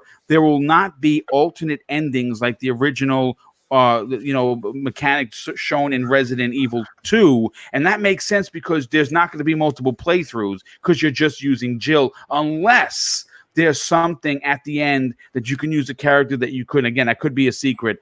I have to go immediately to BitCloud because he is, as a big Resident Evil fan as me, he might be bigger. I doubt it, but I'll give him credit anyway. What are your thoughts for Resident Evil 3 with this new information, and how much excitement did this meter just move for you with everything I just broke down? I mean, like you sent it to me in the DM. I saw it earlier because one of my subs hit me up with it, but it was funny as hell because I remember correctly, dudes were kind of upset because of the fact that there wasn't optional endings, or it wasn't no like two endings, and also there wasn't no optional choices in terms of your actions. That was one of the big things Resident Evil 3 that you can make like two options. Like for example, it will say, "Hey, do you want to fight Nemesis or do you want to run away?" You don't have that option no more, and it kind of makes you wonder. Can this particular Nemesis be actually defeated? Like, you know what I'm saying? Can he be defeated like the original? Well, can he be brought down on one knee like Mr. X and giving you a chance to get the F out of there? Maybe. Yeah, but like, is there a different spin to it? Will he go to his knee and then like you can grab the piece to the weapon? Because remember, in the original, you had to take him out to get pieces to the gun. I forgot it was like a Desert Eagle pistol. Yes, a big hand every cannon. time you beat him, you got a piece of the gun. Yeah. Yeah, so I'm wondering if that is. If not, then they'll probably go with the Resident Evil 2 route, where that's where the remake will come into play. Where like we have like the secret rooms, and you'll like find clues, and then like the keys or whatnot. They're scattered around the world. You have to go find it to go back and backtrack to open it up.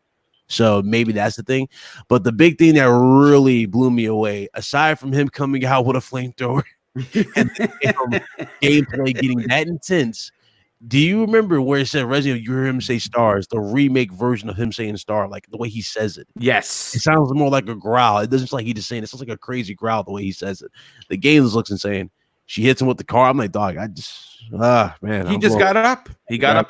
That I'm trailer just released was I watched it 7 times. Dude, I'm wondering if he'll pull. I really do think he'll probably, and a lot of people brought this up too. And I think those scenes that we saw, those shots early with the flamethrower, are super, super early in the game. And what happens is as he progresses, remember, he's a bioweapon from Umbrella. He's gonna get different weapons.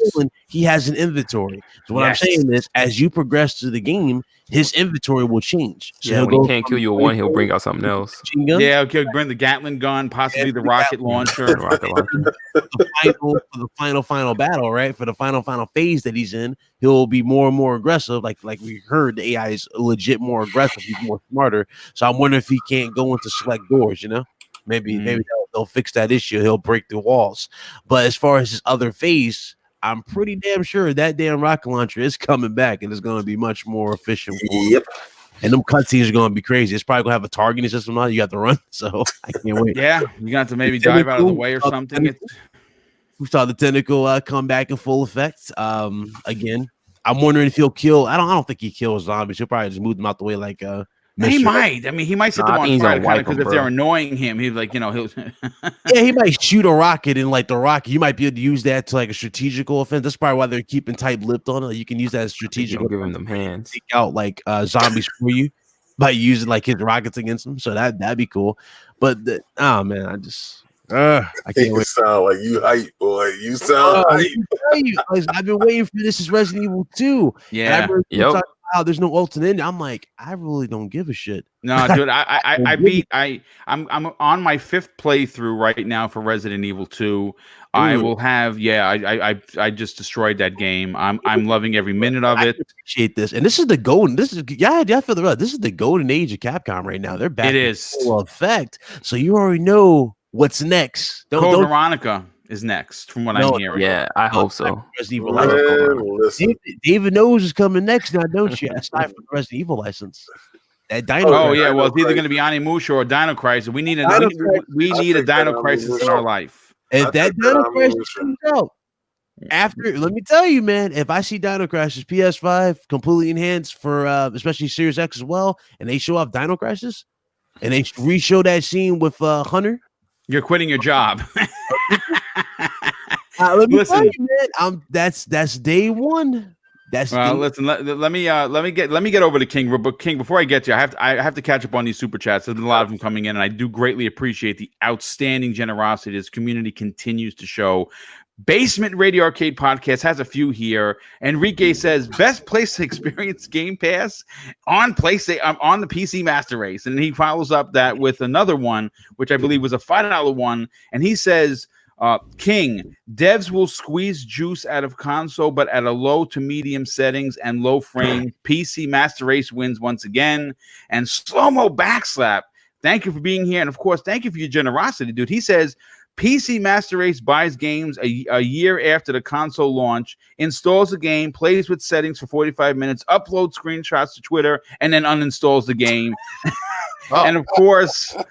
And then, of course, Enrique responds by saying, "Best place to play Resident Evil 3 Remake PC Master Race." And then, of course, we have a new channel member. And as you can see, Geezer1916, thank you for becoming a channel member. As you can see, the scrolling down at the bottom is where your name is going to appear. Thank you so much for supporting Double Barrel Gaming. I do greatly appreciate that. But King, let me get to your opinion on Resident Evil 3. I already have the collector's edition paid for at GameStop. I have the collector's edition with Leon S. Kennedy, S for skills, right above my head. And they are gorgeous statues that are very well done. I cannot wait to get Jill Valentine right next to him. Are you excited from this game for RE3? But more importantly, what were your thoughts on the new trailer that just dropped? Let me put the fraud of light on for myself. And let me tell you, oh my God. I didn't finish Resident Evil 2 Remake. Okay? Boo this man. Yes, boo this man. Boo this man. This is the man that you boo. I saw the trailer And I was like, I got to get on my grind. I said, I gotta hurry up because I definitely want to play that game. But it could be delayed for me, to be honest with you. I didn't get Resident Evil the day it came out, the first, the remake of Part 2. But I like the direction that they're going in. They put a fresh coat of paint on a tried and true formula, and they're showing this generation that Capcom still got them chops. This is the Capcom that we know they get in their bag and they can dance on you, and they have such a level of IPs that they can just keep on digging in the crates and keep on making it fresh again.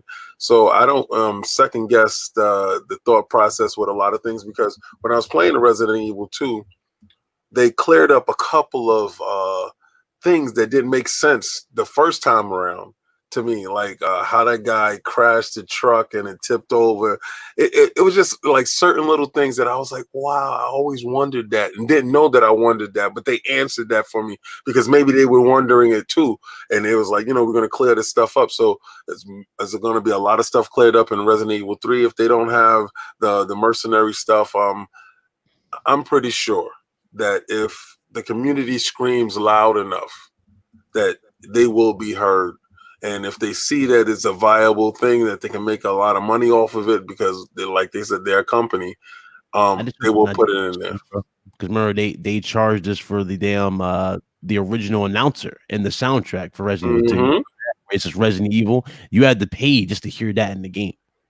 So I hope that's not an issue at all for the future, and they announced Project Resistance. Now, I don't know about anybody on this panel. I'm not excited for that project. I saw that Project Resistance. It looks like trash. And said, I'm all live with that. Like, you know why? Because I got a group of guys that I play with daily, right? So if we can get a game that we can band around, we've played stupid stuff like Sniper Elite, Zombie Army Trilogy. We played that crappy game. Right. And we played it, but it's so much fun playing something with your friends that you're all in tune with and you're having a good time. So if we're drinking a couple of beers and we're playing a game and we're having fun, and I don't know if it's as campy as it looks to me, I'm going to enjoy the hell out of that game than being sequestered in a corner by myself, and they're talking to me and they keep sending me text messages like, join this chat. No. I can actually play the game with these guys. So that game actually looks incredible to me. So I know I'm going to have a couple of guys to play with. So yeah, I want that game. Really, it reminds me of Resident Evil Outbreak. You guys remember that one? Yes. Remember that one? Yeah, it reminds me like of a newer, spin on it. And I liked it then. So I'll probably like this one too.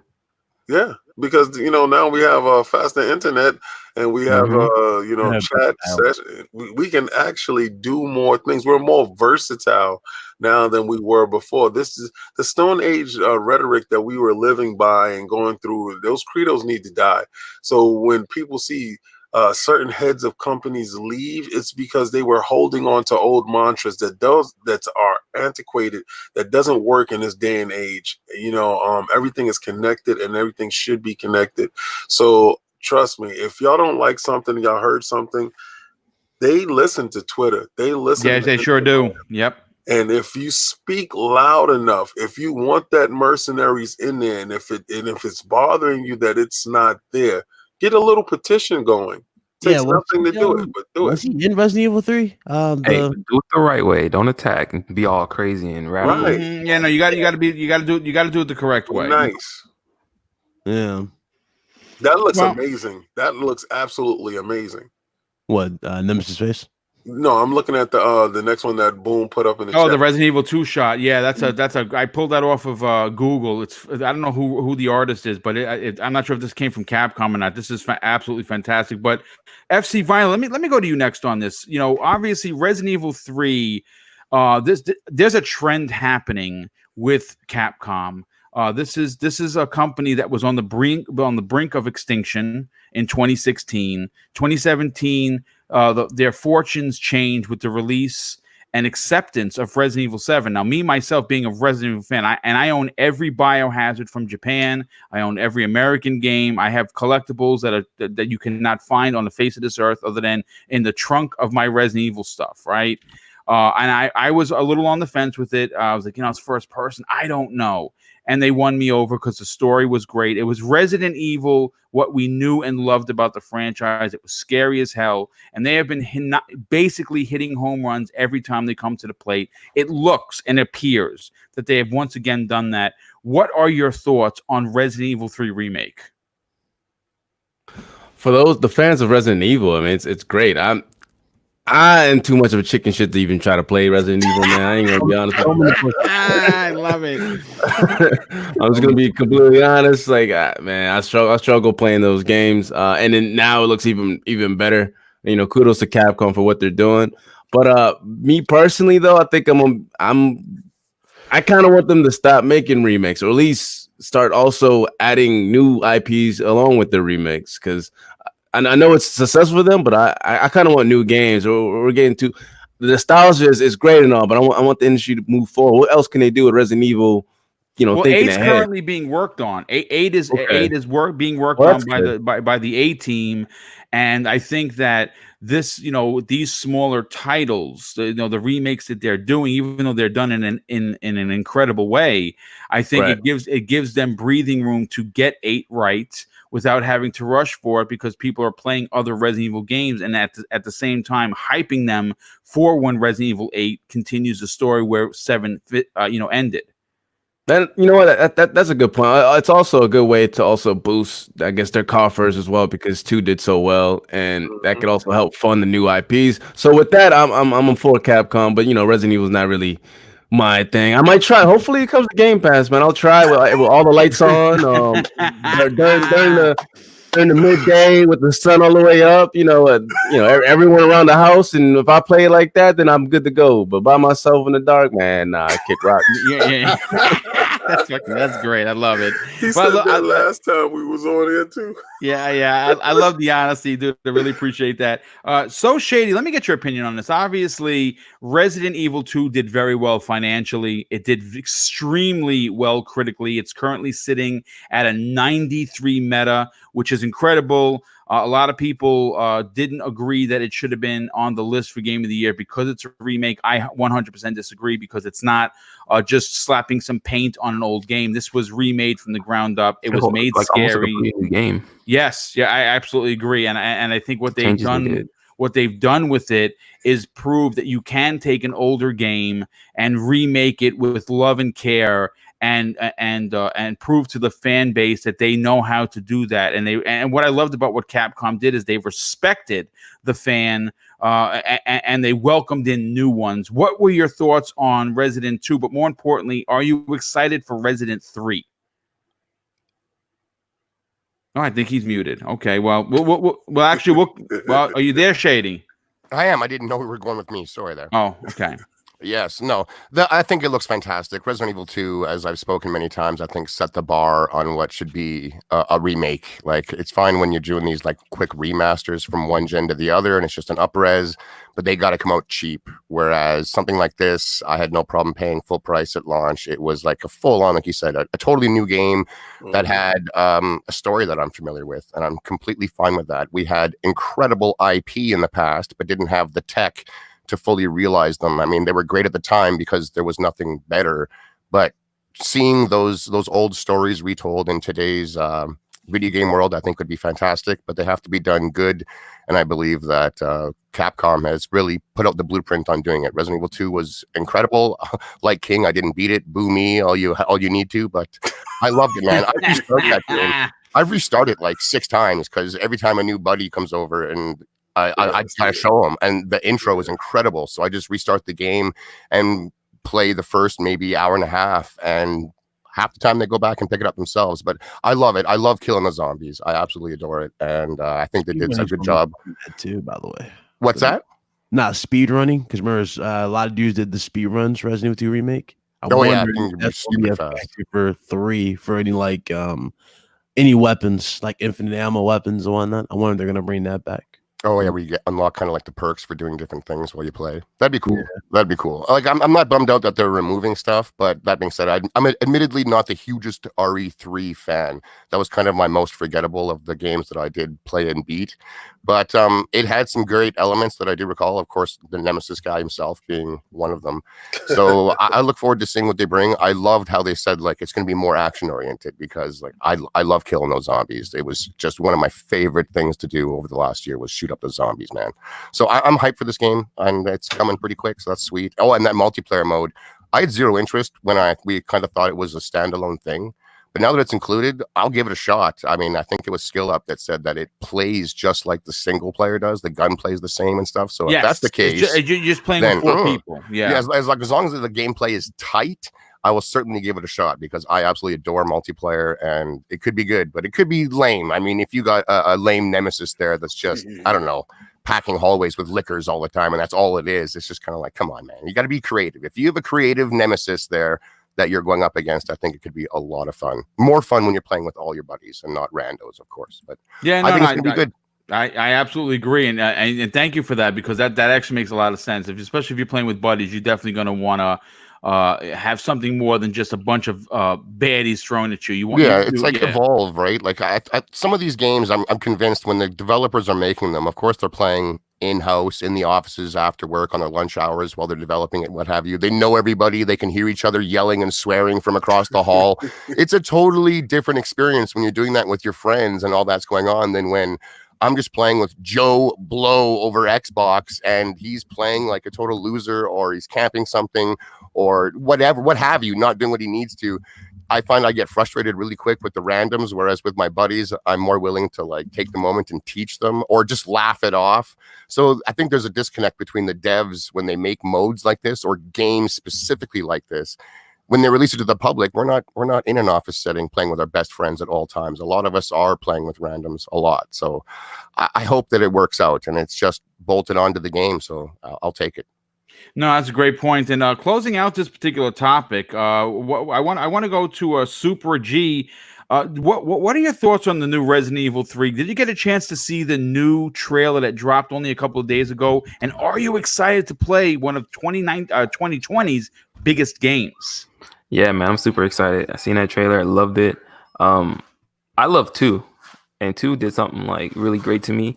Like the fact of the way they changed it up and they kept it making sense. Like King said, like the beginning part, there was other parts that they just put a twist on and streamlined the story. And I think that's why they have probably little changes in 3, because I played 3 originally on the Dreamcast.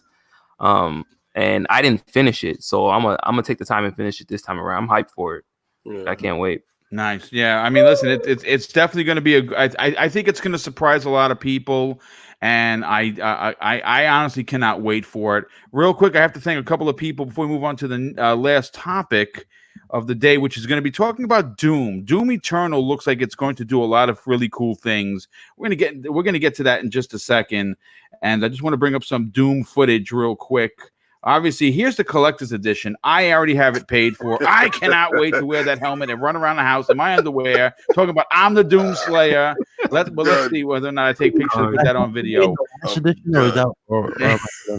I have to thank Rios J with a $2 super chat, and he says this: "Here is part of my financial aid. Great show." Well, thank you for that. I do really appreciate it. And Darsh Knight with the $5 super chat, and he says, "Great show, people. Enjoy the weekend." And yes, dude, thanks for being here. Thank you for the generosity, and we hope that everyone has an amazing weekend. So let's talk about that Doom trailer for a second. Now, the Doom 2016 won Game of the Year for many people, and for a good reason. This was, in my opinion, the comeback story for ID. Now, obviously, ID is a company that is, I mean, come on, ID Software, when you even say who they are, it should stop you in your tracks. And they are a classic developer that continues to impress. And obviously with Doom 2016, they shocked the world because they did things never before seen in the franchise. And Doom Eternal, which was delayed and now has an official release date, looks to be not only the best in the entire series, but according to the developer, is the best game that they ever made. Now, obviously, Doom Eternal, and I said this before, is shaping up to be one of the biggest games in 2020. And when you consider that Cyberpunk 2077, Halo Infinite, The Last of Us 2, and Final Fantasy VII, just to name a few, where does the new Doom fit in, and can it compete with the above listed titles? The answer is you're damn right it can. Not only can ID Software's new Doom compete, I think it's going to give all of these titles a run for its money. In fact, according to lead engine programmer Billy Kahn, he tweeted about this saying, the image quality for this game are bonkers, and said publicly that Doom Eternal is the best game ID Software has ever made in its history. That is staking your claim. Now, in a story pulled from Gaming Bolt, Khan went on to state that it's brilliant. I cannot wait for everyone to finally play it, he says. It runs butter smooth. The combat is fluid as silk.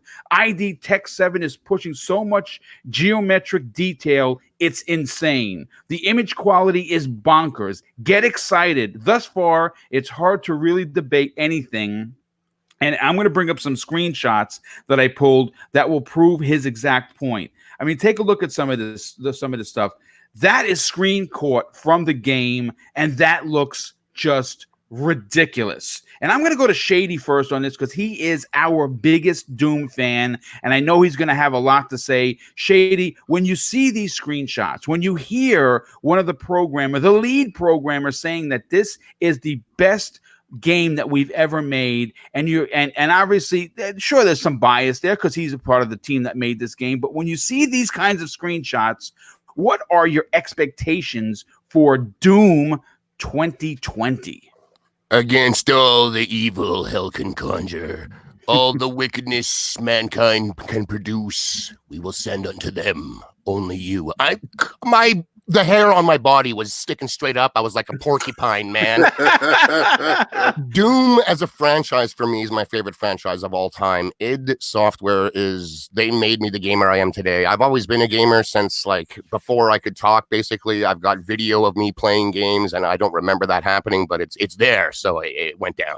But Doom made me absolutely the first-person shooter obsessed lunatic that I am. That's been my number one genre ever since Wolfenstein and Doom 2 on PC. My God, there was no going back for me. I played almost every one I humanly could on every console I could. I played so many quote-unquote Doom clones. And still to this day, the original Doom and Doom 2 are incredible gameplay-wise. The music is insane. You just hum along to it.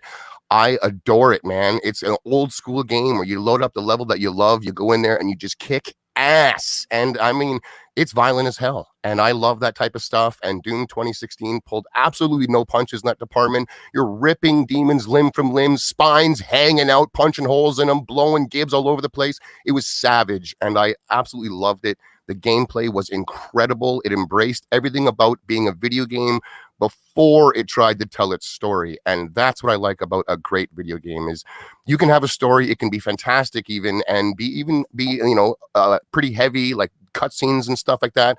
But when that becomes 50% of my bloody experience, man, I'm starting to lose interest. Whereas Doom, it's subtle. If you're interested, you can stick around and read the lore. You can listen to the people talk, or you can just blow right by them 60 frames and get to the slaughterfest.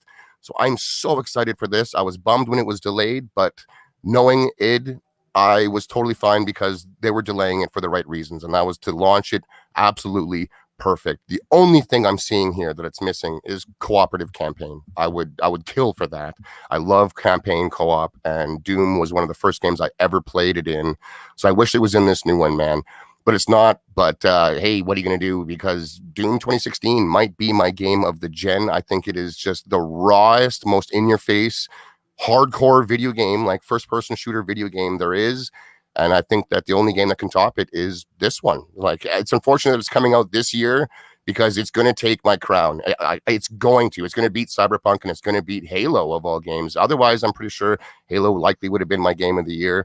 But nothing comes close to Doom for me. And this just looks so good. Every bit of footage I've seen since the reveal is just It just gets ear better to and better. ear. It does, like that shotgun with the grappling hook, the double jump. You're now like climbing throughout the world, so there's different types of mantling and stuff going on. It just looks like it's improved in almost every single level possible, except for that cooperative campaign aspect. But I mean, they might surprise us still. Who knows? I'm just so hyped. I'm so hyped, and I'm glad that it's coming out in a few months. This one wasn't. I don't have to wait till September. And even if I did, I would get it day one. I cannot wait for a newer console. It just makes games that play and look so good as is already that I would gladly play it again on the new stuff. Anyways, it can't come soon enough for me. I'm so hyped. The lore is expanded here. They're bringing in like heaven forces and stuff now. It looks like there's some kind of a middle faction that is doing its own thing as well.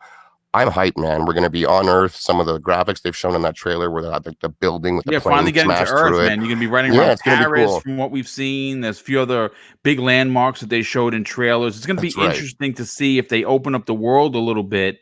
Now that you have the capability of the grappling hook and being able to double jump, they could expand. It's obviously not going to be Assassin's Creed open world, but it could be open enough where you can explore a little bit. Yeah, and it excites me because this is the first time we're going to see like Earth landscape in Doom. Yes, because we were on Earth in Doom 2 on the PC, but I mean, because of the graphics limitations at the time, nothing looked like Earth. It was just the same game. So this is the first time where like that plane that smashed through the building, it jumped out at me instantly like, wow, I can't wait to go through Earth-like environments that have been ravaged by, the forces of hell and just kick serious ass as I'm doing it. I love it. I'm so excited for this game. I can't even get it through with words, to be honest. Like it just can't come soon enough for me. And I love how they're really expanding it. I think they initially said this is like the beginning of the new Doom universe, and they plan on going big with this IP. So that's just music to my ears, man. It's been a long time coming for me. Well, listen, great. I mean, certainly really great points. I like the fact that they are going to be opening it up. FFVII, let me get your opinion on this. Obviously, we know that you will not play Resident Evil in the dark. We got it. That's not a problem. But what are your thoughts on Doom? But more importantly, Doom Eternal. Did you get a chance to see the new trailer? And what are your thoughts on it, dude? The trailer looks amazing. First of all, you got to give a shout out to id Software, bro, because in my opinion, they're probably the fathers of the whole first-person shooter genre. They birthed the likes of Halo and things like that. And with I think this generation, first-person shooters haven't really been doing too well. And overall, I think id Software will definitely bring that back. I'm not the biggest Doom fan because unlike Shady, man, I'm not all about the blood and guts and gore. When we was talking about the game, he's like he's bathing in blood. Like, nah, that's a little bit too extreme for me. But this is a good thing because I'm glad it is making games, first of all, and second, the game looks great. And one thing it's going to push the consoles to its max because the graphics and I guess the engine they use is amazing. And I'm definitely gonna check it out. I'm gonna try it out. It's not my game of the generation. I mean, I'm more of a Halo guy. So, but it pushing the first person genre forward will only help other first person games be pushed forward as well. So I can't wait to see what it is, man. Yeah, no, absolutely. I agree with you on that. And if you wanted to, I think Aiden Williams in the chat. Aiden, thanks for being here, dude. He says that the original Doom 2016, is in Game Pass. So if you have Game Pass and you want to give it a shot, you can download that and check it out. And like I said, I think you'll definitely dig it. King, let me go to you next on this. Obviously, Doom. I'm waiting for the a Doom Slayer statue. I'm not sure if that's in your wheelhouse or if they even make one for that matter. But I mean, obviously, the more we see of the Doom Slayer, here's a shot of him holding his helmet directly pulled from the game, which looks like you can reach in and pull that helmet off and wear it, wear it and run around your house in your underwear. What are your thoughts on Doom? Is it going to be a game that you play day one? Are you excited for this? Okay, well, they do have a Doom statue. They also, the law of the universe is vast, so they have a couple of statues that you might be interested in. I'll send you those links. I can start off by saying every iteration of Doom, I have been at the door. I got my PC to play Doom the first time, it came out on PC. my N64, when I Oh, played wow. Doom 64, Saturn. Every iteration, I was there. I brought a 3DFX graphics card, a Voodoo graphics card, to play the Doom when it came back out again on PC. And then the last Doom that's in Game Pass right now that you just brought up, I purchased that one day one when it came out. And then I saw this. It's taken a long road to get to a lot of changes that they needed to push it forward. It's no longer like Twitch fire. I mean, that's still part of the staple of the game. I mean, you can go through hordes of demons and, jumping through stuff and not knowing that you didn't switch too many guns around, right? You using your same pistol, or you're using your shotgun, or you just switching off to your chainsaw. And I like how they switched up the weapon cycles. So a lot of stuff needed to change in it because it became indistinguishable from Quake. Quake was, the only 3D modeled one, and this was like bitmapped, and they made the jump to 3D. So now seeing the grappling hook, now seeing that finally you're off of Mars and you damn near made it to Earth. I want to see where the story goes, because I was more in tune with the story now with the new one that they just put out now, because they're able to tell a story to it, a coherent story, opposed to, little grunts and stuff like that. So now, do I wait? That's the big thing. Do I wait for it to play it on my beautiful Xbox Series X or my Hell no. PlayStation 5? Am I that much deep in Doom like that? And I won't know until the game hits. Like, I won't know until it pops up on my dashboard and I'm able to purchase it then. Because a lot of times we say, oh, I'll wait. And then you see it on your dashboard and your credit card is good. So, all you got to do is just wait, because you got that 100 megabit upload and 100 megabit download. So it's not going to take long for you to get inside the game. That dashboard gives me all the time, bro. I know it. Right, the dashboard. So at this point right now, I can tell you that I'm not hyped for it. I saw the trailer and I'm like, yeah. But the moment of truth is when you turn on your Xbox or your PlayStation, and an advertisement is staring you in your face, and you got a couple of bucks to spare, are you going to take the dive? That's the moment of truth. So I don't know right now, at this moment right now, I can't say, am I in or am I out? But I can definitely tell you this. When I saw the trailer, I said they're on to the right thing, and maybe they are right. Maybe this is the greatest Doom that they put out. And for the godfather of all first-person shooters, yeah, it's definitely warranted in this day and age when the new consoles is coming out. Definitely should be talked about this year. This year, definitely 2020, Doom Eternal should be talked about as game of the year with the likes of all the other games, because without Doom Eternal, without Doom franchise itself, do we have first-person shooters in the vein that we have them now? I don't think so. Nope. No, I now. absolutely agree. That's a really great point, King, because they are the godfather of first person shooters, and we probably wouldn't have.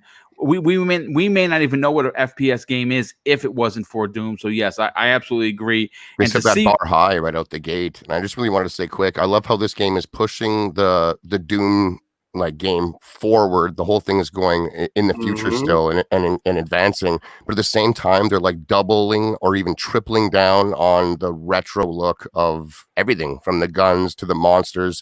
They just look like today's versions of those old monsters and guns that we played back in the 90s, and I love that. That was my only kind of gripe about the last one, was some of the beasts, some like the imps and stuff, didn't look like the imps that I remembered playing against, whereas the ones now, they have the white spikes coming out of their back and shoulders and stuff, and the Cacodemon looks just like the big red Cacodemon he's supposed to, and he bleeds purple and I just love how they've doubled down on that nostalgia while still bringing it forward in its gameplay.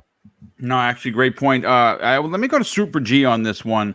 But before I get to you, Super, I just have to thank Tempest Sun with the outstanding $5 super chat. He says, I have to watch on replay, but wanted to show some love. Rock on, guys. Yeah, thanks so much for that, dude. Appreciate you being here. And hopefully that you will enjoy today's rocking show. Super G, what are your thoughts on the Doom franchise? Did you get a chance to see the new trailer? And is this a day one pickup for you? So yes, I seen the new trailer day one. I might hold off, and I'm gonna sound like a fraud because I do love Doom. I played Doom. The first time I played Doom was way back in the day. It was like 1996 or 97. It was Final Doom. That's the first Doom I ever played, and I got it from a buddy on the PlayStation, and I borrowed it and took it home, fired it up. I'm playing it, and at that time, you had to play. At that time, my family had to play the games in the living room, and you couldn't like do these things, right? So I'm playing bro. Same. I'm playing these games, and like when I shouldn't be playing it, and I shouldn't be playing that particular type of game, blowing these monsters up. My mom walks in, dude, and she's like, "What is this shit here?" Like she couldn't believe it herself. So like that's one of the stories that's Doom for me. Like I love Doom, and I have those memories of Doom. I love everything Doom except for that movie. Yeah, the one with The Rock, or the newest one. Yeah, it's one with The Rock, dude. And then they got some new one too. The one with The Rock has its moments, man. That first person scene was badass. Yes, when they took it back, a new one just dropped where the Doom Marine is actually a Doom woman. Go figure, Hollywood. But it's bad. It was like direct to video. It's a nightmare, man. It's on Netflix, right? It's on Netflix. No, yeah. Is it on Netflix? Yeah, Netflix. Oh God, it's bad. Like, I gotta see it. I gotta see it. I like bad movies. Then it'll deliver. My God. So I played that one, then I played Doom 64, then the Doom on the Xbox, the original Xbox, and I loved it. And I bought the last Doom, and I haven't beat it yet. That's why I said you call me a fraud. As much as I love Doom, I haven't beat it. But at that time when it came out, man, there was a lot of Overwatching going on and some other stuff I was playing. Yep. But yeah, I'm super hyped for this game. I am super hyped for it. I can't wait, and it looks beautiful. Yeah, it looks amazing. Gorgeous looking for sure. Well, thanks for the story. That's pretty interesting that your mom, she probably flipped her wig when she saw what you were playing. Oh yeah, but the crazy thing, dude, she actually sat down. Like after she said all that, like if she was telling me to turn it off, she sat down and started watching it, and was just like amazed by it because that was the first time like she's seen a game like that. Because my mom used to play games, but she played like on a original Nintendo and the SNES, so like she hadn't seen anything to this like type of gore or anything like that because it was gory as hell back then. Like you punch them with a little gauntlet and like explode them, like yeah. And then of course you had the BFG just wiping everything out. Like so she was amazed by it, and I ended up playing it a lot more. But yeah, it was just crazy. So yeah, well, listen, thank you for the story, dude. Really appreciate that. That's funny that that you have that experience with Doom. So when you talk about it, that is the first thing that comes to mind. That is funny. Exactly. So when we had this topic, dude, I was just like, "Oh man, here we go." Yeah, I definitely appreciate that. And last but certainly not least, Big Cloud Gaming. Again, I don't know what your love affair is with Doom, if you're a fan or not. But did you get a chance to see the new trailer? And if you did, what were your thoughts on the graphics that they're going to be pushing in this new ID Tech engine? I did, and all I gotta say is about the graphics, in terms of that. We're in for a treat for next gen for sure, but again, it just goes to show that this current gen is still no slouch in terms of visual representation. As far as the game in general, I'm just gonna say rest in peace to my wallet. That's all I gotta really say. There's so many ridiculous games dropping, and on top of that, you have the pressure of next gen consoles. Two of them, yeah. If you're buying both, yeah, and another one that's gonna have, that's gonna be like a lower end model for for Xbox. Again, you have like options for consoles that are gonna be upgrades, but again, it's just 2020 is ridiculous in terms of games. Resident Evil 3, Cyberpunk, Final Fantasy. I mean, Jesus. What can you start? And that's what's crazy is that's what we know, right? We don't know what's launching with the PS5. We don't know what secret games they have for the Xbox Series X. We don't know, and you could easily add 10 more games, 10, 15, 20 games.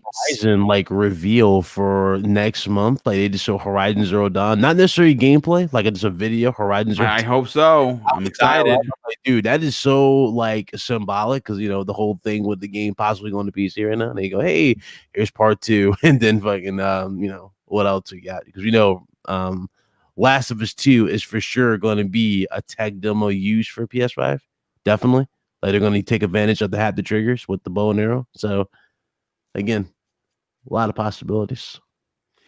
Well, listen, this again, folks. This is we are literally at the 2-hour mark. I didn't think we were gonna get through all the topics we did. I'm very happy about that. This has been an unbelievable show. A lot of great opinions. Obviously, we started out with the silliness of the PlayStation fan base getting bent out of shape, and we finished strong with, of course, what we all are here to do, and that's play games.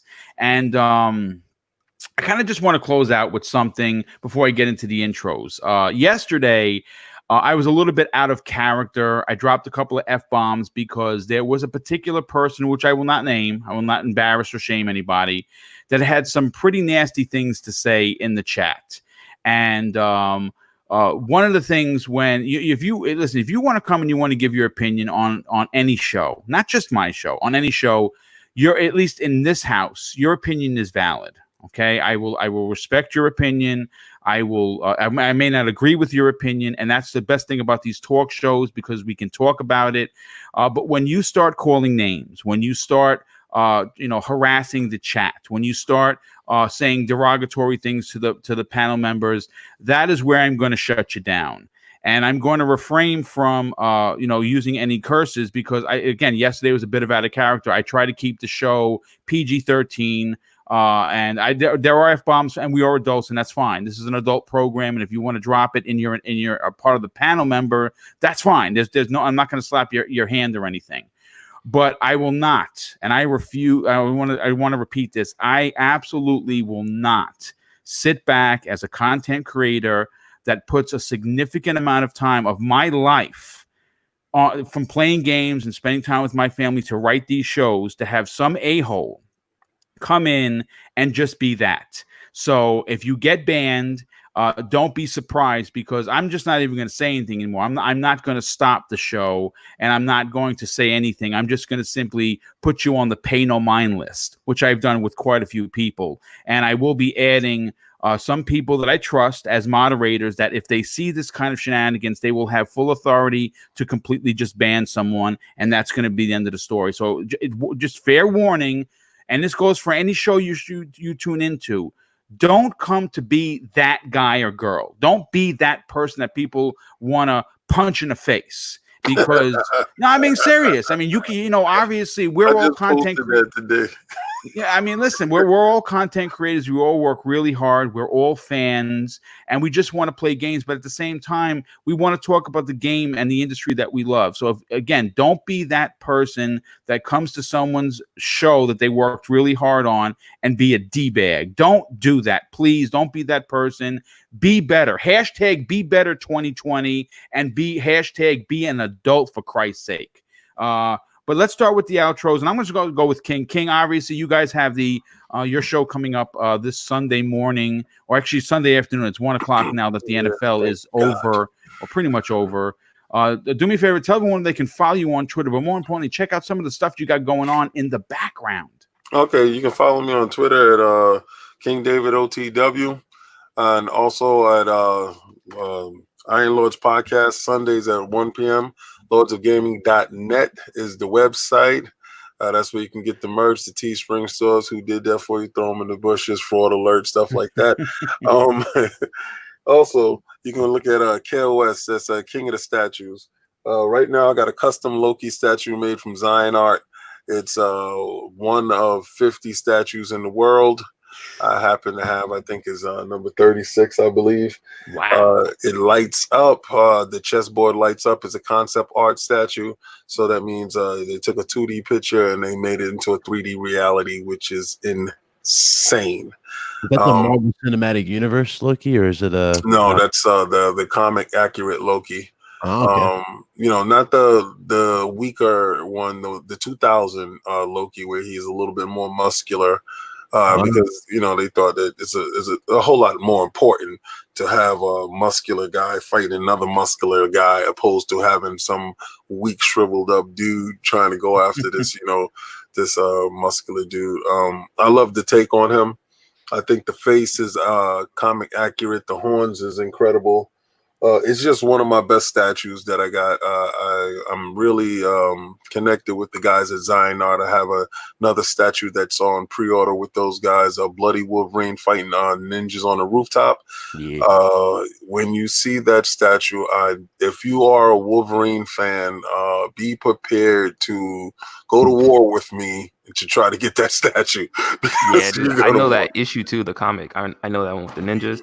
Yes, it's incredible. That's that panel is legit. cover. It's insane.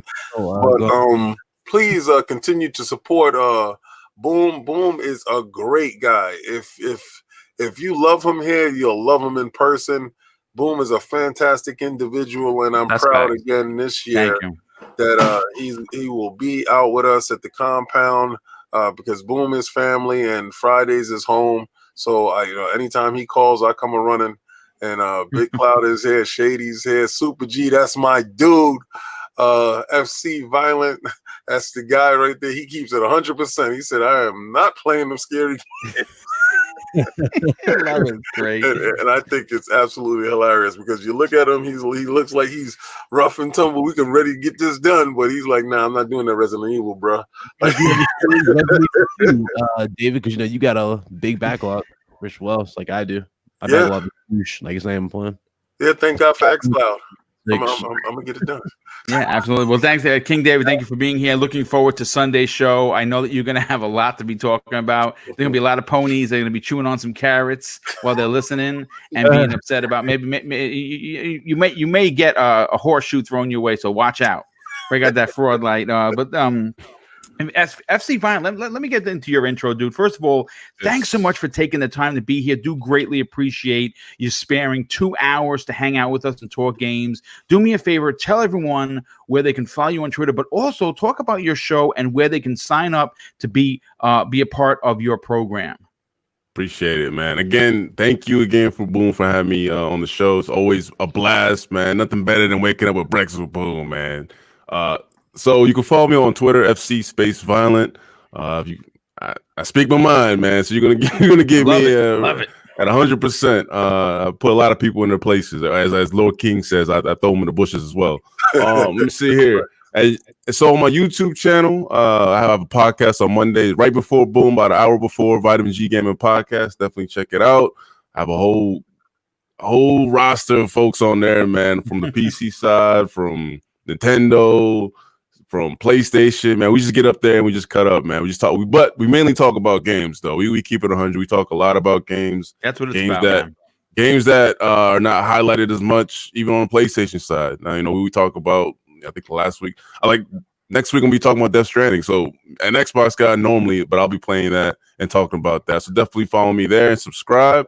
A lot of new stuff coming out. I'm gonna be E3, and hopefully I meet the guys, Lord King and Boomstick, and the rest of the crew. I'm gonna be in E3 as well, man. That's what we do, man. We are gamers. We are passionate about our craft, and as fans and supporters of the gaming as the genre, we're gonna be there, man. And hopefully it'll be a great time. So again, salute to you guys. Salute to the panel. So Shady, Big Cloud, Super G, man. I appreciate you guys, Lord King and Boom, man. That's it, man. Great show.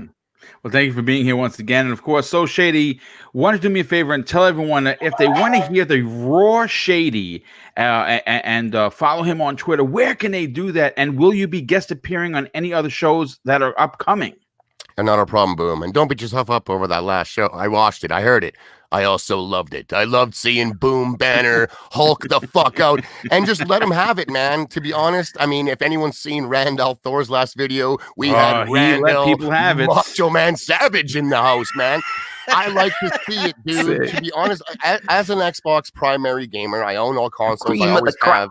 But primary Xbox, you get attacked, man. Attacked. I came in hard today. One might say a little so shady, dog. Because it has been weeks of just lunacy on Twitter, man. You can't whisper anything Xbox without at least 8 or 9 lost zealot trolls swinging in and just talking sales, talking garbage, completely uneducated on how the industry works. And I had to come in hard. I apologize, but not really. That's what's going to happen when my channel gets going. It's so shady all the time. I try and keep it just shady on these shows, keep it a little gentleman-like, if you will. But every now and then, man, I got the energy and it comes out. So that's what that was. But yeah, man, I like seeing the energy in the community, to be honest. I'm tired of playing the nice guy and just letting things slide. This isn't real life where you ignore a bully and it goes away. You tell these dudes to just F right the hell off hard, and they'll either block you or they won't come back. I mean, I love doing it, to be honest. But I am so shady on Twitter at the Sesh Empire. That's one word, man. Stand up, become an agent, hit that follow button. I got messages for everybody that talks with me, man. I try and get to absolutely everybody that interacts. I love it. I love it. It's more of a brand. It's not me. And that's caused a bit of controversy for me numerous times. People not understanding what it is. Why am I not following back all 1,500 people that follow me? That's not what it is. I use Twitter to vent a couple things, share my likes and interests, and interact with anyone that shares similar stuff or disagrees politely, to be honest. But that's where I am. I'm so shady on Xbox as well. I'm here every Friday morning, and I'm also on Primetime Gaming on Monday evenings. And that's it, man. You can find me there. Thanks, everyone, for coming out this week. Enjoy your weekend. Happy gaming. All right, well, thanks for being here once again. And of course, Super G. First of all, dude, welcome back. We had you on a couple of times. Sorry that you had a couple of hiccups in the beginning, but I'm glad you were able to iron that out. Do me a favor, dude. Tell everyone where they can follow you on Twitter, because you are an active community member, one of the finest, I might add. And do you have anything going on YouTube that people could subscribe to? No, I'm not on YouTube, but you can follow me at super_G on Twitter. And you can catch me every Saturday on the Smash Podcast with my boy Bloody Knuckles and the crew. Nice. Man, boom. Just thanks for having me again, man. It's always a pleasure and an honor to be on your podcast, bro, because you keep it clean, you keep it authentic. You're just a legit person, man. And I had the pleasure of meeting you last year at E3. Yes, so sir. Yes, I'll see you again this year. So it was awesome, man. I love it, dude. I love this panel, man. Shady's always fired up, bro. So I can always expect that. King's always keeping it real with the frauding. And Big Cloud, man, I've been on more podcasts with Big Cloud now than I've even counted, dude. So it's been pretty crazy. And FC, I think it's my second time with you. You're an awesome guy, man. I love your take, and I just love everything about it, bro. I appreciate it. Well, thanks. First of all, thank you for the compliment, and of course, it's an honor to work with you once again and have you on. And we'll obviously we'll have you returning hopefully very soon, and obviously we're going to meet again at E3 2020 in a couple of months, which will. I cannot believe that it's going to be here quicker than I think we all realize. And of course, last but not least, BitCloud Gaming. First of all, dude, love what you've been doing. Your channel has blown up. You've been putting out some unbelievable content, and on top of that, you have an amazing show that's going to be going live this afternoon. Do me a favor, dude. Tell everyone where they can sub to your channel, but more importantly, follow you on Twitter. Well, one thing is for certain, it's going to be a war later on tonight. David, I know you watch. I know you do. You be frauding. I like you don't watch. So I need you to watch. For me today. I need you to take some screenshots. Boom, I'm gonna need you definitely take some screenshots. Let me tell you, because my circle is about to get that much more smaller in this PlayStation space. Tonight, I might be called an Xbox. I doubt it. I think you keep it real, and you are the one of the truest Sony fans that I know. I mean, you definitely keep it 100. I appreciate that, but real talk though. RGT podcast, 5 p.m. Eastern time. It's gonna be me, Fossey Games UK, Carlos Fernandez, Craig Harris. We're just about to really destroy the ridiculousness that we saw last night, and really bring the common back to sense when it comes to this gaming news. So the thing is, a lot of people do not. They claim they know what they're talking about, and they claim they know news, but the reality is they do not know what they're talking about, and they clearly do not pay attention of what matters when it comes to news, and instead they go off of taglines or they'll go off of titles. A lot of people spend more time reading the title of an article instead of actually reading the article and the main details. Yes, great point. That's the main problem that has plagued channels. It's a problem that I see a lot of people just fall for every single time. I, for one, like I said in my videos, people do think, again, when they see a tagline, I'm saying something like that. No, Boom will tell you, I break down every single thing I say. He does. Very meticulous. Yeah. So when somebody reads the title, they think, oh, he's about to bash, Yeah, you might want to watch the video. I'll just say I don't bash anything, but to keep it 100 with you again, later on today, 5 p.m. Eastern time, RHD podcast. Like I said, with the crew, you guys can follow me on Twitter, Big Cloud Gaming, as well as YouTube, same name, and just get ready for some fireworks. It's gonna be one hell of a show. I can't. Well, I can. I'll be tuning in live. I want to hear. I want to hear what you have, what you and the fantastic crew you have there has to say about the shenanigans that went on. But listen, I want to wish everyone a great weekend. I want to thank the chat for once again. We had over 250 people, or nearly 250 people watching today. That is a big deal for this little show. I want to thank that chat was pretty good. You guys were just talking about, guys and gals talking about just gaming, and really that's what it's all about. I want to wish everyone a fantastic weekend. I have to say thank you once again for the generosity through the super chats. It's because of these super chats that are allowing me to politely put them away monthly, and it's giving me an opportunity to experience another E3, and that's thanks to the generosity that has been bestowed upon this very small show, and it is honestly and truly greatly appreciated. I want to say two things that I'd like to close out the shows with that are important to me. They were important to my pop, who is no longer with us. Treat people how you want to be treated, and it does not cost anything to be nice. You live by those rules, and I guarantee you're going to have a fantastic day. Take care, everyone. Have a great weekend, and we will see you next Friday on the newest episode of Breakfast with Boom. Take care, everyone.